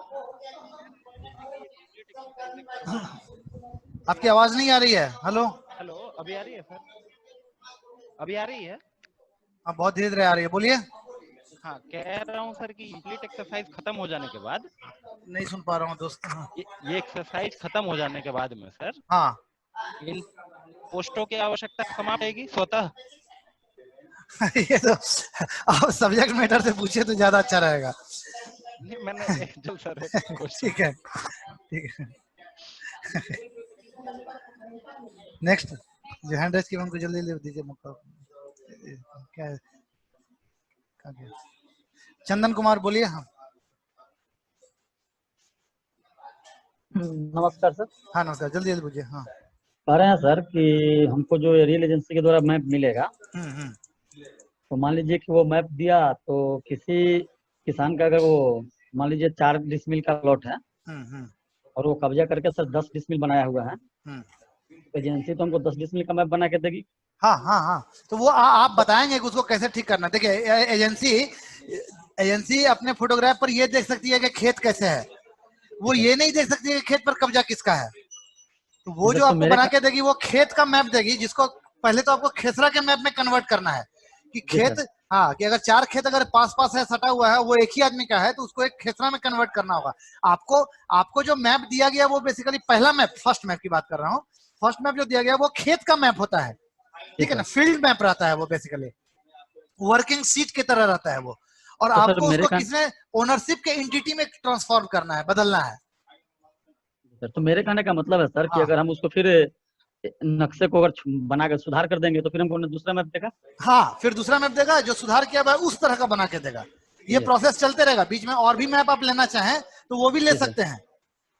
बिल कंपनी उसके लिए मतलब बिल रेज कर सकती है अपना, लेकिन आपको जब भी आवश्यकता पड़े आप ले सकते हैं उससे मैप, ठीक है ना। ये प्रोसेस चलता रहेगा जब तक कि अंतिम और शुद्ध मैप नहीं बन जाता है, शुद्ध डेटाबेस, शुद्ध मैप, शुद्ध आरओआर नहीं बन जाता है। चलिए धन्यवाद। ठीक है। हाँ, कौन है? प्रिया कुमारी।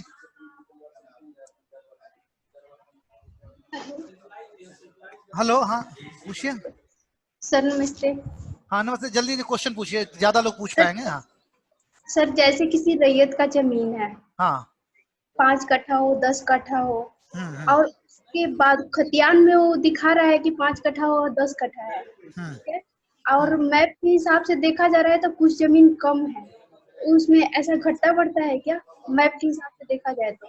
हाँ, तो मैप तो आपको वो देगा जो अभी जमीन पर दिख रहा है, उसका मैप बना के दिया गया है। उसमें कितनी सारी चीजें इन्वॉल्व है। उसमें ओनरशिप इन्वॉल्व है, पॉइंट नंबर 1। उसमें इंक्रोचमेंट इन्वॉल्व हो सकता है, पॉइंट नंबर 2। उसमें खरीद बिक्री इन्वॉल्व हो सकता है, पॉइंट नंबर 3। तो ये सारे चीजों को बाइफरकेट करके ओनरशिप के हिसाब से पूरा मैप बन जाए, ये काम तो आप ही को करना है। मतलब अमीन से आपको ये काम करवाना है। उसके लिए आप रिकॉर्ड देखेंगे, सुनवाई करेंगे, उसको सही करेंगे, शुद्ध करेंगे, ठीक है। हाँ, जिस खतियान में तो दे रहा है सर कि आपका जमीन एक्यूरेट है, तो उस हिसाब से देखेंगे आप, उस हिसाब से। ऐसे आप जान लीजिए मैप में और आरओआर में अगर मतलब और कोई आपत्ति विवाद नहीं है, वो सीधा मतलब सक्सेशन से चला आ रहा है, तो अगर दोनों में अंतर आता है तो मैप को ज्यादा करेक्ट माना जाता है, ठीक है। हाँ ठीक सर, जैसे एक क्वेश्चन और है सर। हाँ जल्दी पूछिए। हाँ, जैसे कि अगर मैप के हिसाब से, अगर जैसे मेरे ही गांव के मैप के अकॉर्डिंग देखा जाए तो जैसे चौहदी है, चौहदी के बीच में हमारा जमीन पड़ता है फॉर एग्जाम्पल, तो उस जमीन में जैसे आसपास में जो रैयत है वो कह रहे हैं कि आपका ये जमीन नहीं है, तो उस चीज को हम कैसे प्रूव करवाएंगे कि मेरा जमीन है? रिकॉर्ड से दादा परदादा के नाम से है, बट फिर भी कह रहे हैं कि अगर बीच मान लीजिए अगर बीच में आपने उसको कभी सेल किया है और वो डॉक्यूमेंट लाके दिखला रहा है और आप पुराना वाला दिखला रहे हैं, तो फिर आपको कहीं ना कहीं वो मानना पड़ेगा ना कि हाँ आपके किसी पूर्वजों ने उसे बेचा था। और या नहीं बेचा है, दूसरे लोग फॉल्स क्लेम कर रहे हैं, तो वो भी आपको दिखाना होगा। तो बेसिकली उसी के बेसिस पर ये तय होगा। और सर एक्यूरेट जमीन हम किस हिसाब से निकालेंगे? मतलब कैसे मेजर करते हैं ये पूछ रहे हैं? हाँ जी सर। हाँ जी सर। मेजर करने के लिए ना, एरिया निकालने के लिए अमीर लोग जो तरीका ट्रेडिशनली जो यूज करते हैं, अभी तो आपका ऑटोकैड में पॉलीगॉन बना हुआ रहता है, पॉलीगॉन फटक से अपने आप दे देता है। जैसे ही आप उसका कोई नाम देते हैं, उसमें सीड इंटर करते हैं, वो और ऑटोमेटिकली एरिया क्रिएट कर देता है, और जो कि बहुत एक्जैक्ट और सटीक होता है। उतना सटीक आप हाथ से नहीं निकाल पाओगे। अमीर लोग जो ट्रेडिशनली एरिया निकालने के लिए यूज करते थे, वो एक एपरेटस होता था, उसको कंघी बोलते थे। कंघी कुछ नहीं होता था, एक ऐसे फ्रेम टाइप का होता था, स्टील या पीतल का होता था, उसमें पतला पतला पतला पतला पैरेलल तार लगा हुआ होता था, ठीक है। उसको ऐसे पॉलीगॉन के नक्शा के ऊपर रख देते थे, ठीक है। और समलंब चतुर्भुज का एरिया आप निकालते थे, कैसे निकालते थे? आमने सामने का भुजा का जोड़ के आधा कर देते थे और गुना कर देते थे, तो आपको उसका एरिया निकल जाता था। तो उनका जितना भी उस ढंग का बना पैरेलल मतलब क्वाड्रिलेटरल जितना भी बना, वो आपस में सारा क्वाड्रिलेटरल पैरेलल लाइन से बना हुआ होता है। तो उन सारे क्वाड्रिलेटरल्स का एरिया निकाल के साइड वाला पोर्शन मेजर कर, तो हर एक क्वाड्रिलेटरल का एरिया निकाला, वही a+b/2 इंटू c+d/2 यही करके, और सारे का एरिया निकाल के जोड़ देते थे। बेसिकली यही काम वो करते हैं। तो इससे अप्रोक्सीमेटली वो सही जगह पर पहुंच जाते हैं, दशमलव के 2 डिजिट तक वो पहुंच जाते हैं इससे एक्यूरेसी पर। ठीक है, तो सर इसमें मैप का भी यूज करना होगा ना? अरे तो मैप ही से ना निकाला ये एरिया, अमीन ने कैसे निकाला? मैप से निकाला। और जो आप सॉफ्टवेयर से बना रहे हैं, ये अभी जो मैप बन रहा है, वो तो ऑटो मतलब वो सेव फाइल रहता है, वो तो ऑलरेडी उसका एरिया स्टेटमेंट रहता है, हर एक पॉलीगॉन का आपको एरिया निकाल के दिया हुआ रहता है। ठीक है, ओके, थैंक यू सर। ठीक, मनोरंजन कुमार, आपकी आवाज नहीं आ रही है मनोरंजन जी,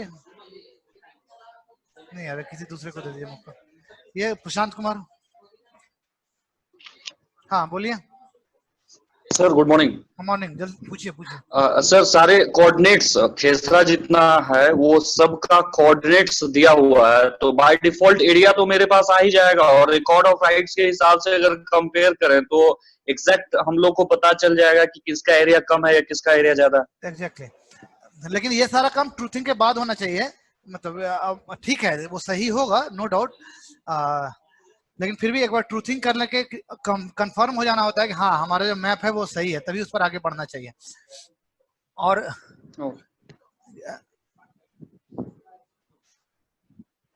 एक चीज और मैं अभी जस्ट दिमाग में आया था, कौन प्रशांत जी थे ना, ये जो आपने बोला, इसमें इस बोलने में लगा कि थोड़ी समझ में दिक्कत है क्या? जैसे हर एक खेसरा का एक कोऑर्डिनेट है, ये बात हर एक खेसरा में इनफाइनाइट कोऑर्डिनेट हो सकता है, ठीक है। उसके कॉर्नर्स की कोऑर्डिनेट्स है, या उसके बाउंड्री की कोऑर्डिनेट्स है, तो उसका एरिया तो आ ही जाएगा सर। पूरा, हाँ बिल्कुल आ जाएगा। वो पॉलीगॉन कोई भी क्लोज्ड पॉलीगॉन होगा तो उसका एरिया आपको सॉफ्टवेयर ही निकाल के दे देगा। आपका पूरा मैप ही जियो रेफरेंस है, जैसे ही आप उसको इस पर ओवरले करोगे ना ऑर्थो पर, आपको एक एक पॉइंट का सारा कोऑर्डिनेट पता चल जाएगा। ठीक है, चलिए थैंक यू। नेक्स्ट, हाँ नेक्स्ट में जाइए, सबों को मौका दीजिए। हाँ नेक्स्ट कीजिए, किनका है? हाँ धीरज कुमार, अच्छा बोल दीजिए, इनको दीजिए मौका। हाँ हेलो, बोलिए धीरज कुमार जी। हाँ कौन? हाँ समेश्वर जी, बोलिए। हेलो। हाँ हेलो, बोलिए। जी सर, मैं शमशेर अली बोल रहा हूँ सर। हाँ बोलिए शमशेर जी, हाँ बोलिए। बोले कि सर किश्तवाड़ के समय ही नंबरिंग का कार्य किया जाएगा? हाँ उसी टाइम किया जाता है। उसी समय क्या गैर हाजिरी भी उठा लिया जाएगा, या खानापुरी के टाइम में गैर हाजिरी? देखिए जितना ज्यादा तैयारी आप कर लीजिए, बाद में उतना आसानी होता है, बहुत सिंपल बात है। जितना ज्यादा आप प्रिपेयर्ड रहेंगे उतना ज्यादा आराम होगा आपको। पब्लिक तो सर कोई एक ही बार जल्दी खेत पे प्लॉट पे जाएगा ना सर, किश्तवाड़ के समय जाए या खानापुर? हाँ वो आपको देख लेना होगा, वो मतलब ये स्वतंत्रता आपको रहेगी बेसिकली, ये आपका प्रेरोगेटिव होगा कि आप किस ढंग से कैसे जल्दी से जल्दी करवा लेंगे तो ज्यादा अच्छा है ना। हाँ okay sir, thank you. Next दीजिए ना, जल्दी म्यूट करते बोलते जाइए ना। नबीउल्लाह अंसारी, बोलिए।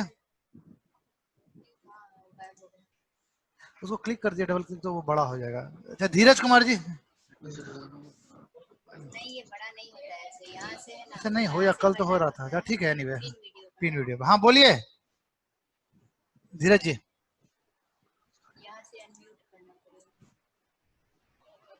बोलिए, नहीं आ रहा है, नहीं आ रहा है, आवाज नहीं आ रही है आपकी। हाँ नेक्स्ट नेक्स्ट, हाँ हाँ, ये हाथ उठाया हुआ मणिभूषण जी। हाँ आवाज नहीं आ रही है आपकी, आवाज नहीं आ रही है। नमस्कार सर। हाँ बोलिए बोलिए बोलिए। हाँ सर, जैसा कि आपने बताया सर, कभी कभी बाढ़ के कारण या भूकंप के कारण आरओआर और मैप क्षतिग्रस्त हो जाते हैं, ठीक है, तो उस मैप नहीं क्षतिग्रस्त है, मैप तो सर्वेक्षण कार्यालय गुलजार बाग में है, वो क्षतिग्रस्त। आरओआर क्षतिग्रस्त, हाँ आरओआर जब क्षतिग्रस्त हो जाता है तो उस केस में किसका रेफरेंस हम लोग लेते हैं सर? जिला लेखाकार में भी उसकी एक प्रति रहती है, तो वहां से आप ले लेंगे। Okay, thank you.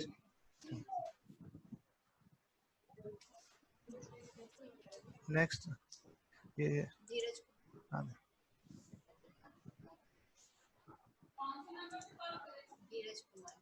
है, नहीं आवाज नहीं आ रही है इनकी। हेलो जी नमस्कार। हाँ बोलिए, आगे आगे आगे आगे आगे बोलिए बोलिए। हेलो हाँ बोलिए सर। ऐसा है ना, एक है कंडिशनल मानचित्र में कोई सड़क अगर कंडिशनल मानचित्र में अगर कोई सड़क वर्तमान में अगर अतिक्रमित है तो उसे पूर्व में एकदम निकालना है उसको, और वो आपको प्रिंट करके भी देगा, अलग कलर में प्रिंट करके देगी एजेंसी। आप बोलेंगे तो वो अलग कलर में या अलग पैटर्न में वो रोड बना के आपको देगा, आपको पता चलेगा कि ये कितना था, उसको निकाल लेना है, जो सरकारी पार्ट है उसको निकाल लेना है। हाँ। और सर एक और है, MSL का क्या है? क्या चीज? MSL का फुल फॉर्म मीन सी लेवल। आप जो हाइट निकालते हैं ना, बेसिकली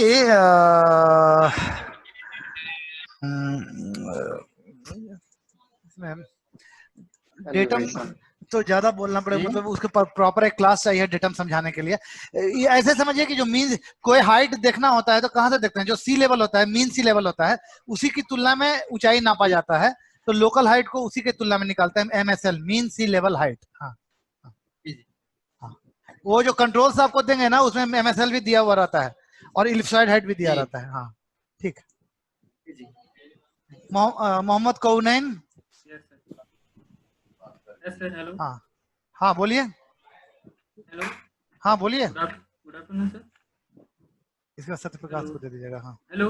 हाँ बोलिए बोलिए, सुन पा रहा हूँ। हाँ हाँ सर, मेरा एक क्वेश्चन था कि जैसे हवाई फोटोग्राफ है, राइट, और सेकंड और HRSI है, दोनों में सर डिफरेंस क्या है? देखिए HRSI जो हाई रेजोल्यूशन सैटेलाइट इमेज है, दोनों में एक ही फर्क है, मतलब मेन फर्क जो है, फर्क तो और भी काफी हो सकता है, मेन फर्क जो है वो रिजोल्यूशन का है। उसमें जो GSD रहता है, वो जो बेस्ट आपका HRSI है वो डिजिटल ग्लोब या क्विक वर्ल्ड का रहता है, जिसका कि अब तो और भी अच्छा आ गया है, तो उसका स्पेसिफिकेशन मुझे नहीं पता है, जस्ट रिसेंट को ये पिछले महीने से, पिछले महीने आया है।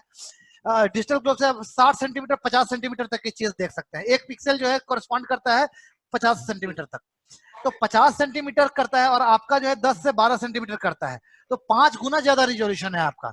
वहां एक छोटी कार है तो उसको आप बहुत बमुश्किल पहचान पाएंगे कि हाँ ये थोड़ा ज्योमेट्रिकल शेप है, लेकिन यहाँ आप कुर्सी तक को पहचानेंगे, कार तो बहुत आराम से पहचानेंगे एरियल फोटोग्राफ पर। हाँ HRSI में पहचान पाएंगे क्या? हाँ HRSI की बात कर रहा हूँ कि उसमें आपका जो GSD है वो 50-60 सेंटीमीटर के आसपास रहता है, आधा मीटर, मतलब एक पिक्सल आधा मीटर का एक्सप्रेस करता है। हाँ काफी क्लियरिटी होती है उसके अंदर। क्लैरिटी इससे ज्यादा नहीं होती है, एरियल फोटोग्राफ में 5 गुना ज्यादा क्लैरिटी रहती है उससे।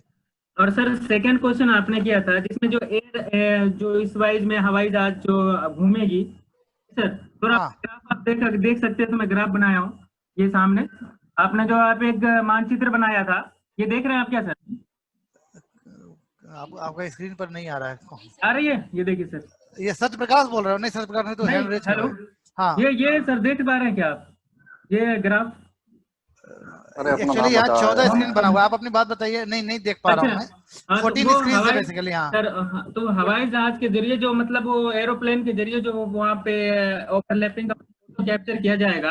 हाँ हाँ तो मेरा कहना ये है कि जब वो कैप्चर जो होगा तो बीच में जो वो राउंड करेगी तो उसकी डिस्टेंस कितनी होगी हवाई जहाज के बीच में? जो राउंड करते हैं ना वो एरिया ऑफ इंटरेस्ट के बाहर जाके राउंड मारते हैं, घूम घूम के जो डायरेक्शन चेंज करती है एयरक्राफ्ट, यही बात बोल रहे हैं ना? हाँ हाँ हाँ, स्ट्रिप टू स्ट्रिप जो है डायरेक्शन अपोजिट रहता है एरोप्लेन का। उसका सबसे बड़ा फायदा ये होता है कि ओरिएंटेशन एकदम अपोजिट एंगल से मिल जाता है, तो एक ही चीज जो है ना दो तरफ से देखने का फायदा मिल जाता है। तो रजिस्ट्रेशन के टाइम, एरो ट्रिंगुलेशन के टाइम रजिस्टर करने में एक्यूरेसी मेंटेन करना थोड़ा और इजी हो पाता है। तो जो आप डायरेक्शन चेंज करते हैं वो एरिया ऑफ इंटरेस्ट से बाहर जाके चेंज करते हैं। ये जो 60% जब मैं जो हेलो हाँ जब वो कैचअप करते हैं सर, तो क्या 60% को फिर मैं जमीन को हटाएंगे काट के? हाँ उसको आप बेसिकली नीट एरिया कंसीडर करते हैं, जो ज्वाइन करते हैं तो ठीक बीच वाला पोर्शन को ज्वाइन करते हैं। आपने एक सर एक हमारे स्टाफ ने एक क्वेश्चन किया था जिसमें ऑटोकैड मतलब सॉफ्ट कॉपी के बारे में। हाँ तो आपने कहा था वो सरकार के अधीन होगी, तो सरकार किससे, तो हम तो क्या वो उसकी जरूरत क्या है आपको? आपको मानचित्र चाहिए ना, तो वो तो आपको मिल रहा है इससे फाइल में। बेसिकली इट इज प्रोसेसिंग के बीच का हिस्सा है वो अपने इमेज में प्रोसेस कर रहे हैं। क्योंकि ऑटोकैड में डिजिटाइज करना, वो जो विंडो होता है ना, वो रिप्रेजेंटेशन विंडो होता है, वो ज्यादा इंटरेक्टिव होता है, तो उस पर ड्रॉ करना या उसको कट करना ये करना आसान होता है। जैसे अगर आर्कजीआईएस या क्यूजीआईएस में आप लेके जाएंगे सेव फाइल, जहाँ की डायरेक्ट सेव फाइल क्रिएट हो रहा है, तो उसमें उतनी ज्यादा लिबर्टी नहीं रहती है, नोट को हिलाना ये करना, तो थोड़ा ये अंतर होता है। ये जो सर कारतोसा है जिसमें बताए थे रेजुलेशन के बारे में आपने, क्या चीज? मतलब भारतीय इमेजिनरी में जो रेजुलेशन की एक दृष्टिकोण होती है। हेलो, हाँ बोलिए। मतलब भारतीय इमेजिनरी में जो रेजुलेशन की एक दृष्टिकोण होती है सर, रेजुलेशन जिसको आप मतलब हाँ रेजुलेशन के बारे में, इमेज का रेजुलेशन है ना? हाँ इमेजिनरी का सर। तो वो कार्टोटास एक अच्छा विकल्प होता है। ये कार्टोटास होता क्या है? आपकी आवाज नहीं आ रहा है। एक पहली बात तो इमेजिनरी नहीं होता है, वो इमेजरी होता है।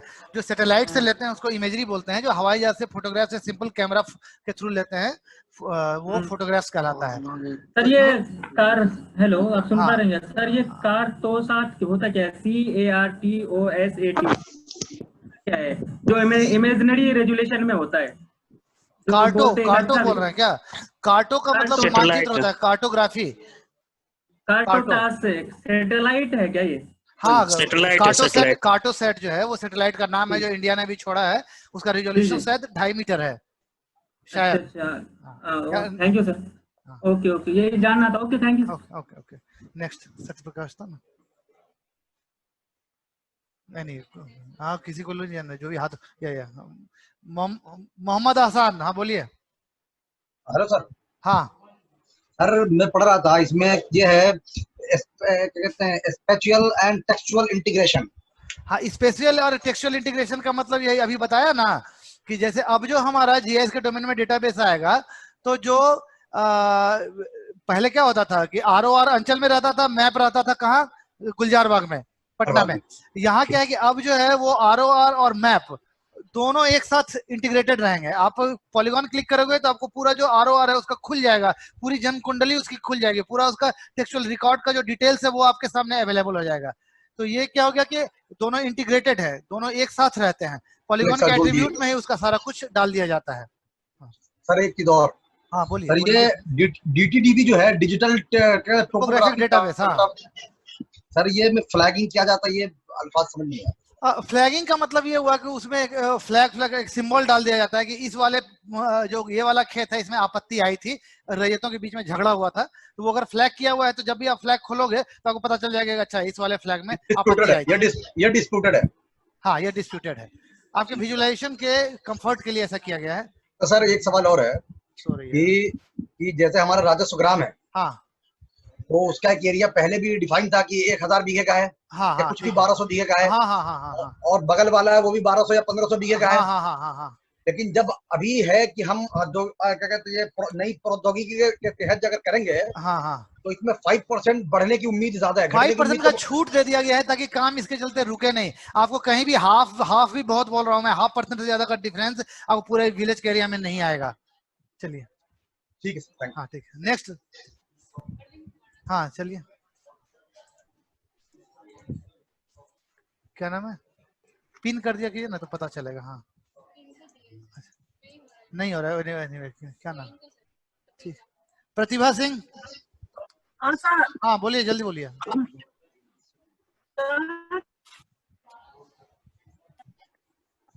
अरे भाई पूछिए जल्दी।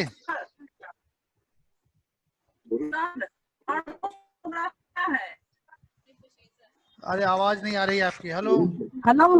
हाँ बोलिए। सर ऑर्थो फोटोग्राफी क्या है? रामायण खत्म हो गई, आप सीता के बारे में पूछा। ऑर्थो फोटोग्राफ पूरा तो इसी पर बताया मैंने। ये बेसिकली फोटोग्राफ को प्रोसेस करके इस तरह का फोटोग्राफ में तब्दील किया जाता है जिसपे कि आप मेजरमेंट कर सकें और स्केल की यूनिफॉर्मिटी आ सके। तो जब ऐसा कर दिया जाता है तो फाइनल फोटोग्राफ को ऑर्थो फोटोग्राफ बोला जाता है। सर ये जो प्रशिक्षण चल रहा है, हाँ, तो इसके दौरान हम लोग का अमीन का भी है, तो सर दोनों कर सकते हैं ट्रेनिंग? ये मैं नहीं बता सकता हूँ। ट्रेनिंग दोनों एक मतलब मुझे पता नहीं है। कर सकते हैं। आप अगर कानूनगो में इनरोल हुए तो कानूनगो में ट्रेनिंग करेंगे, अमीन में क्यों करेंगे? आपको जो चीज पढ़ाया जाएगा वही चीज, सेम चीज उनको भी नहीं पढ़ाया जाएगा। जो चीज एएसओ को पढ़ाया जाएगा वो आपको नहीं पढ़ाया जाएगा। सबका रोल रिस्पॉन्सिबिलिटी अलग अलग है, तो थोड़ा सा ओरिएंटेशन थोड़ा फर्क रहता है। जो मॉड्यूल को डिजाइन किया गया है उसी ढंग से डिजाइन किया गया है। अच्छा ठीक है सर। बाकी जो आपके जो ऑलरेडी आपके वेबसाइट पर अपलोडेड है वो तो कोई भी देख सकता है, आप खोल के पढ़ सकते हैं, आपके इच्छा पर है। विजय कुमार बोलिए। पढ़ सकते हैं? हाँ पढ़ सकते हैं, आपको वेबसाइट एक्सेस है तो क्यों नहीं पढ़ सकते हैं। हाँ जल्दी जल्दी पूछिए विजय कुमार जी।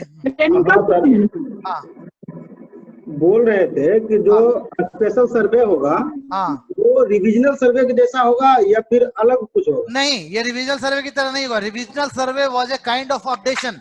उसमें नील मानचित्र बनाते थे, तो पुराना खेसरा पहले से लेके जाते थे हम नीला नीला, ठीक है, वर्कशीट में। उसके बाद उसमें कट करते थे कि कहाँ कहाँ डिवीजन हुआ, और कहीं अगर जुटा तो उसको जोड़ लेते थे। Basically it was a kind of updation, ठीक है, it was a kind of updation. और वो भी पूरी जगह हो नहीं पाया अच्छे से, सारे जिलों में, पूरे बिहार में संपूर्णता के साथ खत्म नहीं हो पाया। लेकिन ये जो है पूरा फ्रेश सर्वे है, पूरा फ्रेश ढंग से किया जा रहा है। तो जैसे इसमें जो है कि प्लॉट बाय प्लॉट मेजर करना होगा ना? हाँ तो वो ऑलरेडी मेजर करके आपको एरिया स्टेटमेंट के साथ दे रही है ना एजेंसी। नहीं कहा कि स्पेशल सर्वे ये रिविजनल में ऐसा नहीं हुआ था, इसलिए हम। अरे तो आप मेजर करके क्या करोगे? मेजर करके मानचित्र ही तो बनाओगे, तो वो तो बना बनाया आपको मिल रहा है, तो अब उसके आगे का काम आप करो। प्लॉट को मेजर नहीं करना होगा। अगर आपको लग रहा है कि मैप गलती है तब जाके आप करो, अदरवाइज वो तो बना बनाया आपको मिल रहा है। Okay sir, thank you sir. Dhirendra Kumar ठीक है, अरविंद लाइन पर है, बोलिए अरविंद जी। हाँ नमस्कार सर। हाँ जल्दी जल्दी बोलिए। हाँ सर बोल रहे थे सर, एरियल एजेंसी जो घनी आबादी जहाँ बहुत सारे हाँ सर उसका जो फोटोग्राफ लेती है, जहाँ बहुत सारे ऑब्स्टिकल होते हैं सर, जो बिल्डिंग का छज्जा वगैरह बाहर निकल, तो क्या उसका हम सही से एरियल एजेंसी कैसे सर फिर वो फोटोग्राफ? नहीं, इसीलिए तो बेसिकली हम लोगों का जो टेक्निक है वो क्या है, aerial photograph and ground truthing by ETS and DGPS. तो जो करेक्ट करने वाला काम है वो ईटीएस डीजीपीएस से करेंगे जहां नहीं दिखाई दे रहा है, ठीक है। वो ऐसे भी वो 1:1000 पे बनना है, तो जहां अगर ओवरले जैसे हवाई जहाज से देख रहे हैं नीचे छत के नीचे नहीं दिखाई दे रही है, या मान लो स्लम एरिया है और 50 झुग्गी एक साथ मिला हुआ है, नीचे का कुछ डिवीजन नहीं दिख रहा है, वहां तो हमको जाके अंदर जब हम फील्ड में जाएंगे तो जिस समय हम आबादी सीमांकित करेंगे और उसको 1:1000 पर बनाएंगे तो उस समय वो डिवीजन कर लेंगे, ठीक है। जी सर जी। हाँ सर ये तो है बगीचे में भी मान लो बड़ा बगीचा है आम का, मैंगो टोपे है, पूरा सिंबल देके आपने बगीचा दिखला दिया, लेकिन अंदर में डिवाइडेड है, पता चला 4 आदमी का बगीचा है वो, तो वो डिवीजन आपको करना पड़ेगा ना। सर एक और क्वेश्चन सर, ये ग्राउंड कंट्रोल पॉइंट जो हम देते हैं सर, ये जो पिलर गाड़ के, तो क्या हमें प्रत्येक राजस्व ग्राम में ये पिलर डालना ही है क्या सर? मतलब क्या, या फिर किसी गवर्नमेंट सेक्टर है, जो गवर्नमेंट का ऑफिस है या अंचल कार्यालय हो गया, मंडल कार्यालय, उसको क्या रेफरेंस नहीं मार सकते हैं सर क्या? तो रेफरेंस मानेंगे तो कुछ पॉइंट को पहचानना होगा ना, पूरे मैदान को आप मान लीजिएगा तो नहीं होगा ना, कोई पॉइंट पहचानना होगा, या तो मैदान का कोना मानिए। जी सर। ऐसा होना चाहिए कि वो बड़ा अस्थायी किस्म का हो, तो वो कोना आप चुनिए। अदरवाइज और हर एक राजस्व ग्राम में तो मिल ही रहा है आपको, हर एक ट्राई जंक्शन का आपको कोऑर्डिनेट मिल रहा है। कोई भी राजस्व ग्राम जनरली 3-4 राजस्व ग्राम से घिरा रहता है, कहीं कहीं तो 10 से 11 राजस्व ग्राम से घिरा है, तो इतने सारे कंट्रोल्स आपको मिलेंगे। उसके बावजूद भी अगर कोई बहुत बड़ा स्प्रेड है गांव का, आपको लगता है कि बीच में एक आध और होना चाहिए, तो आप टर्शियरी कंट्रोल पॉइंट को ऐसा मुश्किल पहचानिए जो परमानेंट और फिक्स नेचर का हो, जिस पॉइंट में परमानेंसी हो, उसका आप ऑब्जर्वेशन करवा लीजिए 45 मिनट का, वो भी आपका कंट्रोल पॉइंट हो जाएगा, टीसीपी हो जाएगा वो, टर्सरी कंट्रोल। सर मेरा एक और क्वेश्चन है सर, एक और क्वेश्चन है। जैसे हम लोग मौका दीजिए। हाँ सर एक क्वेश्चन, लास्ट क्वेश्चन सर, एक लास्ट क्वेश्चन। जैसे हम लोग सिविल इंजीनियरिंग में थे, जब हम सिविल का वर्क कर रहे थे सर, जैसे हम पावर ग्रिड में थे, तो उसमें सर हमने देखा था सर, जब मैप का क्रिएशन करते हैं, जब ड्राइंग बनाते हैं, तो उससे मतलब कि कॉस्ट को भी देखा जाता है। कॉस्ट का वैल्यू बहुत मतलब का कम है, तो हम उसको भी कंसीडर करते हैं। अच्छा, ये काम तो एजेंसी के द्वारा होना है। हाँ हाँ सर, जब हम HRSI का भी हमारे पास ऑप्शन है और एजेंसी का भी ऑप्शन है हमारे पास, तो सर हमारे पास जब कॉस्ट हमें HRSI में कम लग रहा है, तो फिर एजेंसी चूज करने का रीजन है सर। लगता है पिछले क्लास में आप ये इस चीज को हमने डिटेल से डिस्कस किया था। बिहार के केस में क्या है कि आप अगर मान लो ETS से करोगे, ठीक है, या HRSI से करोगे, तो आपको 1 डिसमिल 2 डिसमिल का खेत देखने में बहुत दिक्कत होगी। तो खेतों का जो खेतों पर जनसंख्या के दबाव के कारण खेत इतने छोटे छोटे टुकड़े में बटे हुए हैं कि वो HRSI में दिखना थोड़ा दिक्कत होगा, उसकी बाउंड्री को विजुअलाइज करना दिक्कत होगा, क्योंकि इमेज की क्लैरिटी उतनी ज्यादा नहीं है। पिक्सल का जो ये है HGSC वो 50 से 60 सेंटीमीटर होता है। और दूसरा कि वो बहुत ही इरेगुलर शेप में है।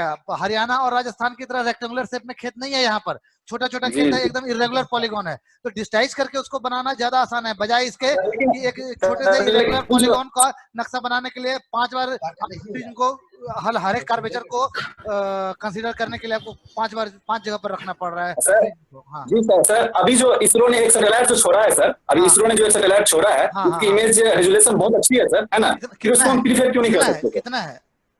मतलब कि सर वो उसने बताया था कि जो कोई एक कार है या कोई मतलब कि कोई मतलब चेयर है, उसका भी इमेज हम एक्यूरेट ले सकते हैं उस सैटेलाइट की मदद से सर, है ना? उसको प्रीफर क्यों नहीं किया सर? इमेज देखिए, कार तो लगभग 2.5-3 मीटर होता है, तो वो तो दिखेगा ही दिखेगा, कार्टोसेट में तो आराम से दिखेगा आपको। लेकिन इसमें आपको क्या कहते हैं, अगर एरियल फोटोग्राफ है, अगर ऑब्जेक्ट है, कोई ऑब्जेक्ट है मतलब कि थोड़ा सा मतलब दिख रहा है तो उसको भी वो कैप्चर कर लेता है सर, तो फिर मेरे विचार से उसको भी प्रीफर करना चाहिए था सर एजेंसी की जगह। अगर जो हाल फिलहाल में इसरो छोड़ा है सर, तो कॉस्ट की बचत भी होगी सर हमारे यहाँ। सारा खेल जो है ना वो रिजोल्यूशन का है। आप किस स्केल पर नक्शा बना रहे हैं, इस पर है। जनरली सस्ता जरूर पड़ता है HRSI, लेकिन अगर रिजोल्यूशन उसका भी 10 सेंटीमीटर 12 सेंटीमीटर के रेंज में पहुंच जाएगा, तो फिर कोई जरूरत नहीं रह जाएगी फोटोग्रामेट्री की या एरियल फोटोग्राफी की। लेकिन अभी जो प्रेजेंट टेक्नोलॉजी है, जिसमें GSD को 10-12 सेंटीमीटर तक अभी कोई भी सैटेलाइट नहीं ला पाया है, ठीक है जी। हाँ, वो 50-60 सेंटीमीटर से कम नहीं है। और किसी भी फीचर को आइडेंटिफाई करने के लिए ग्रुप ऑफ पिक्सल की जरूरत पड़ती है। एक पिक्सल देख के आप नहीं बता सकते कि ये पानी है कि वेजिटेशन है कि कार है कि सड़क है कि बिल्डिंग है, ठीक है। ग्रुप ऑफ पिक्सल्स की जरूरत पड़ती है ताकि आप ज्योमेट्री आइडेंटिफाई कर पाइए, टोन टेक्सचर में एक डिफरेंस आप विजुअलाइज कर पाइए, तभी आप ये काम कर पाते हैं। तो ये काम मतलब हमारे लिए सबसे ज्यादा सुटेबल एरियल ही था। मतलब एक दिन में कितने मतलब कि मतलब 12 किलोमीटर का जो होगा वो एरिया कवर करेगा सर, जिससे हमारा एक्यूरेसी फोटोग्राफ आ जाए।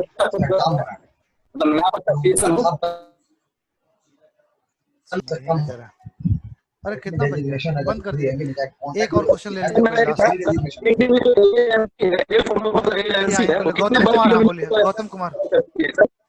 गौतम कुमार जी सर। सर हवाई सर्वेक्षण में सबसे पहला काम जो GCP तैयार करते हैं, उसके बाद फ्लाइंग करते हैं, उसके बाद एक टाई करना सर एक बार फिर से थोड़ा बता दीजिए। देखिए, फोटोग्राफ तो छोटा छोटा टुकड़ा होता है ना, और पेनोरेमिक व्यू आप क्रिएट करते हैं बेसिकली। तो वो सबको जो शामिल एक बड़ा मोज़ेकिंग जो करते हैं, मोज़ेक करते हैं, आप मिला के एक बड़ा बड़ा पेनोरेमिक व्यू क्रिएट करते हैं, वो मोज़ेकिंग कहलाता है। तो मोज़ेकिंग करने के लिए सारे फोटोग्राफ्स को आप मिलाएंगे ना, तो मिलाने के लिए बेसिकली वो टाइंग का काम करता है। तो एक ही फीचर जो जनरली इस बात का ध्यान रखा जाता है, इस ढंग से एडजस्ट किया जाता है स्पीड और हाइट को एयरक्राफ्ट का, कि कोई सर्टेन फीचर जो है 3 फोटोग्राफ में सक्सेसिवली अपीयर हो, ठीक है, और उसी के बेसिस पर उसको टाई करते हैं। तो जैसे कांटी मार के 2 तख्ती को टाई करते हैं ना, एग्जैक्टली उसी तरह से उस सर्टेन पिक्सेल्स को आइडेंटिफाई करते हैं फीचर में, उस पिक्सेल्स को दूसरे पिक्सल के साथ ज्वाइन कर देते हैं, तो अब बगल वाले इमेज के साथ। तो ऐसे ही करके बेसिकली ज्वाइनिंग किया जाता है। तो यही टाई पॉइंट है। हाँ, ले लीजिए। और ये लास्ट क्वेश्चन है। हाँ बोलिए, चलिए धीरेन्द्र कुमार जी पूछिए सर। लास्ट है ये, इसके बाद नहीं, बंद कर दिया। गगन सैटेलाइट के बारे में थोड़ा सा बताएंगे सर? 1 मिनट, फिर से सुन नहीं पाया, बोलिए। गगन सैटेलाइट के बारे में थोड़ा सा बताएंगे सर? अपने इंडिया का सैटेलाइट गगन है ना? देखिए, एक ही चीज की कोशिश रहती है। जितना भी सैटेलाइट छोड़ा जाता है ना, पर्पस सबों के भले अलग अलग हों, बेसिकली अलग अलग इलेक्ट्रोमैग्नेटिक स्पेक्ट्रम का एक बड़ा सा बैंड होता है। तो जब हम विजिबल लाइट में खींचते हैं तो उसको फोटोग्राफ बोलते हैं। अपार्ट फ्रॉम विजिबल लाइट जब खींचते हैं तो वो इमेजरी कहलाता है। ठीक है, तो किस रेंज में खींचना है। एक इंफ्रारेड में जैसे वेजिटेशन बहुत अच्छे से पता चलता है, तो इंफ्रारेड से आप बहुत सारा चीज वेजिटेशन के बारे में पता लगा लेते हैं। आपको ये भी बहुत जगह पता चल जाता है वेजिटेशन इंडेक्स निकाल के कि इमेजरी से कि आने वाले समय में ये वेजिटेशन खराब होगा, या तो क्रॉप का हेल्थ कैसा है वो भी पता चल जाता है। कई बार क्या होता है कि समुद्र के अंदर मडी है, कहाँ पर बहुत ज्यादा मड है, कहाँ पर बहुत ज्यादा काम वाटर है, तो जो ओशन करंट का डायरेक्शन क्या है वो भी आप इससे पता लगा लगता है। तो अलग अलग फ्रीक्वेंसी बैंड पर अलग अलग चीज अच्छे तरह से देखी जा सकती है। तो ये चीज बेसिकली स्टडी का सब्जेक्ट होता है, रिसर्च का, कि आप क्या चीज आपको चाहिए, आप क्या करना चाह रहे हैं। अभी हमारा पर्पस ये रहता है तो और एक तो ये चीज हुआ आपका क्वेश्चन जो होता है सेटेलाइट में, मॉडर्न सेटेलाइट में। दूसरा कोशिश ये रहता है कि किसी भी ढंग से रिजोल्यूशन बढ़ाया जाए। जितने भी स्पाइंग सेटेलाइट्स होते हैं उसके रिजोल्यूशन कैपेसिटी बहुत ज्यादा होती है। इवन दे क्लेम, मतलब आई डोंट नो आधिकारिक रूप से ऐसा तो आता नहीं, लेकिन मतलब ऐसा क्लेम रहता है कि वो दुकान का होर्डिंग्स तक पढ़ सकते हैं, इवन गाड़ी का नंबर तक देख ले सकते हैं। तो ये सारा खेल क्या है, रिजोल्यूशन का है। जीएसडी में कवरेज कम होता जाएगा तो आपका रिजोल्यूशन बढ़ता चला जाएगा। ठीक है, thank you very much, thank you very much.